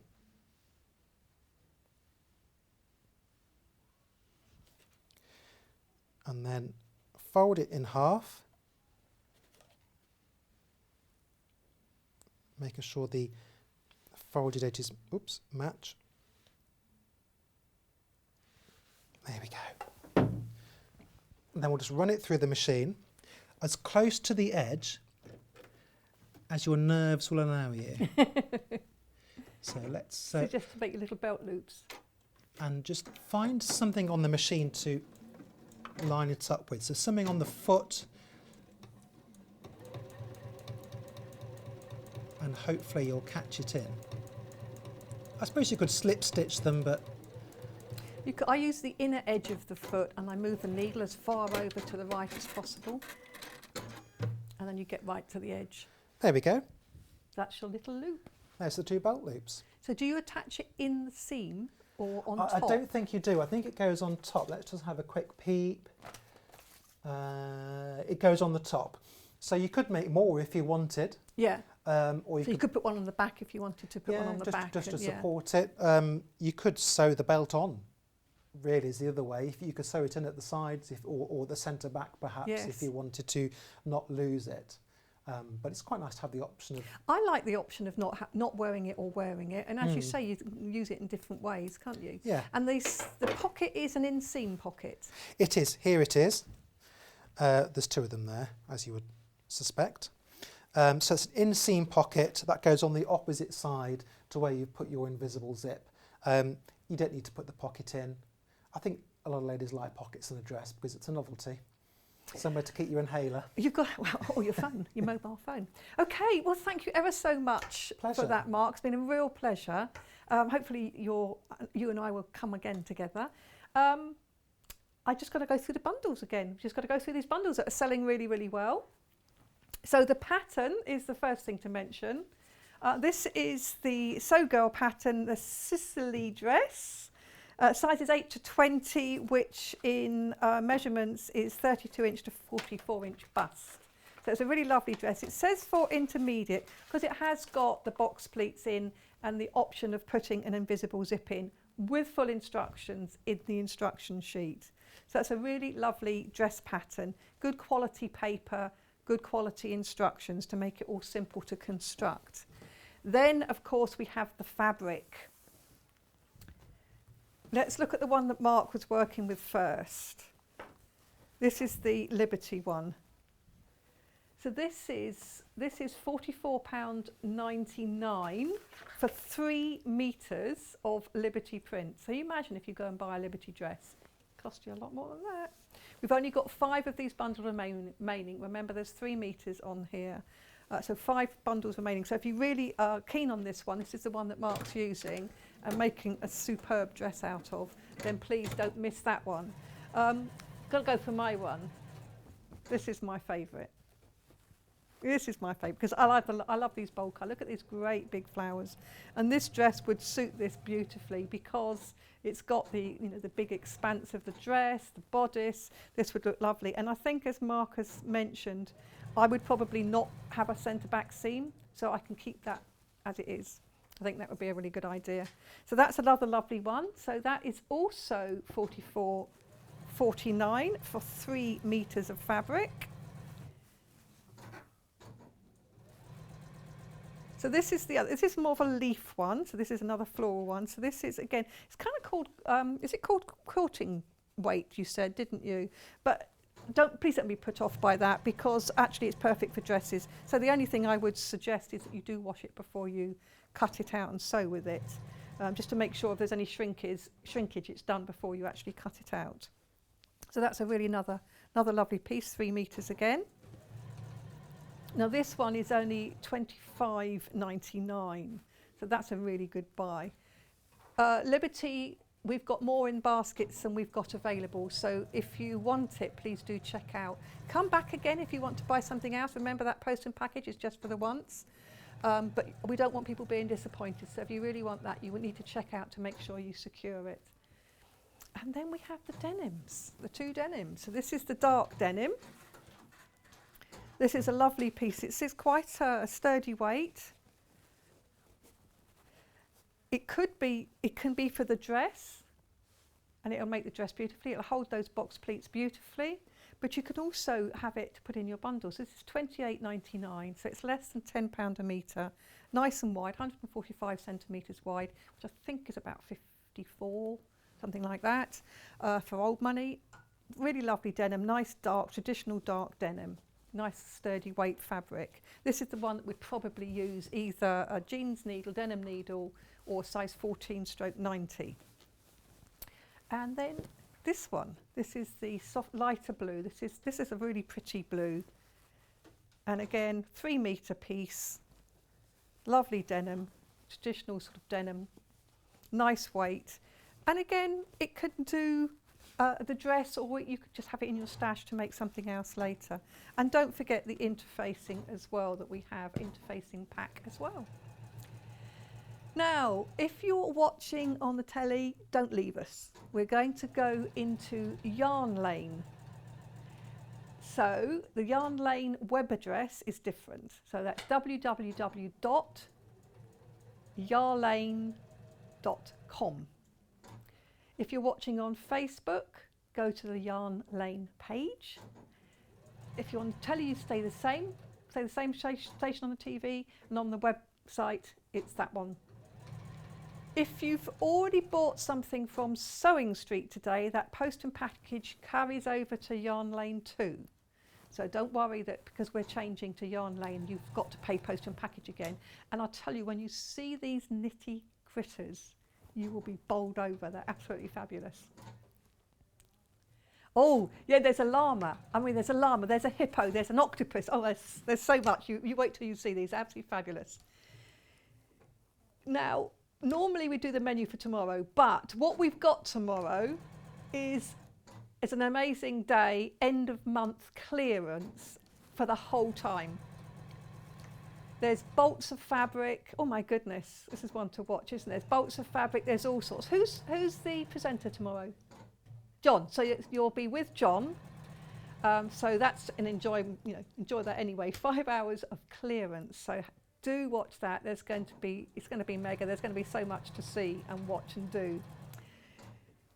So I'm going to say, oh, he can't stop him. He's still sewing. So thank you, Mark. I know I'm like this too. You've got a sewing machine in front of you. You've got to sew, haven't you? I'm here. I might as well.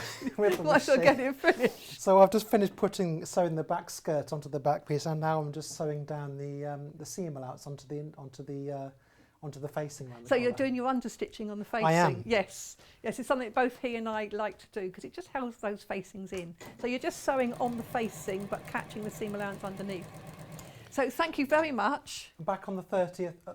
Hang on, there isn't a 30th of February. Must be the 28th. 28th of February. Yes. I could come on the 30th of February, but I don't think anybody would see me as that date doesn't exist. 28th of February. 28th. So Mark's back with you on the 28th of February, which would be great. It's not me that time, which is a shame, but I can watch. I can watch and cheer from the background. With a hobnob and a mug of coffee. Yeah.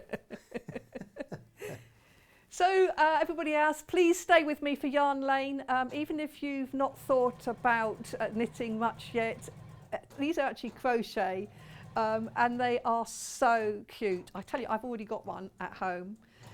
So do join me after the break when we're here with Yarn Lane.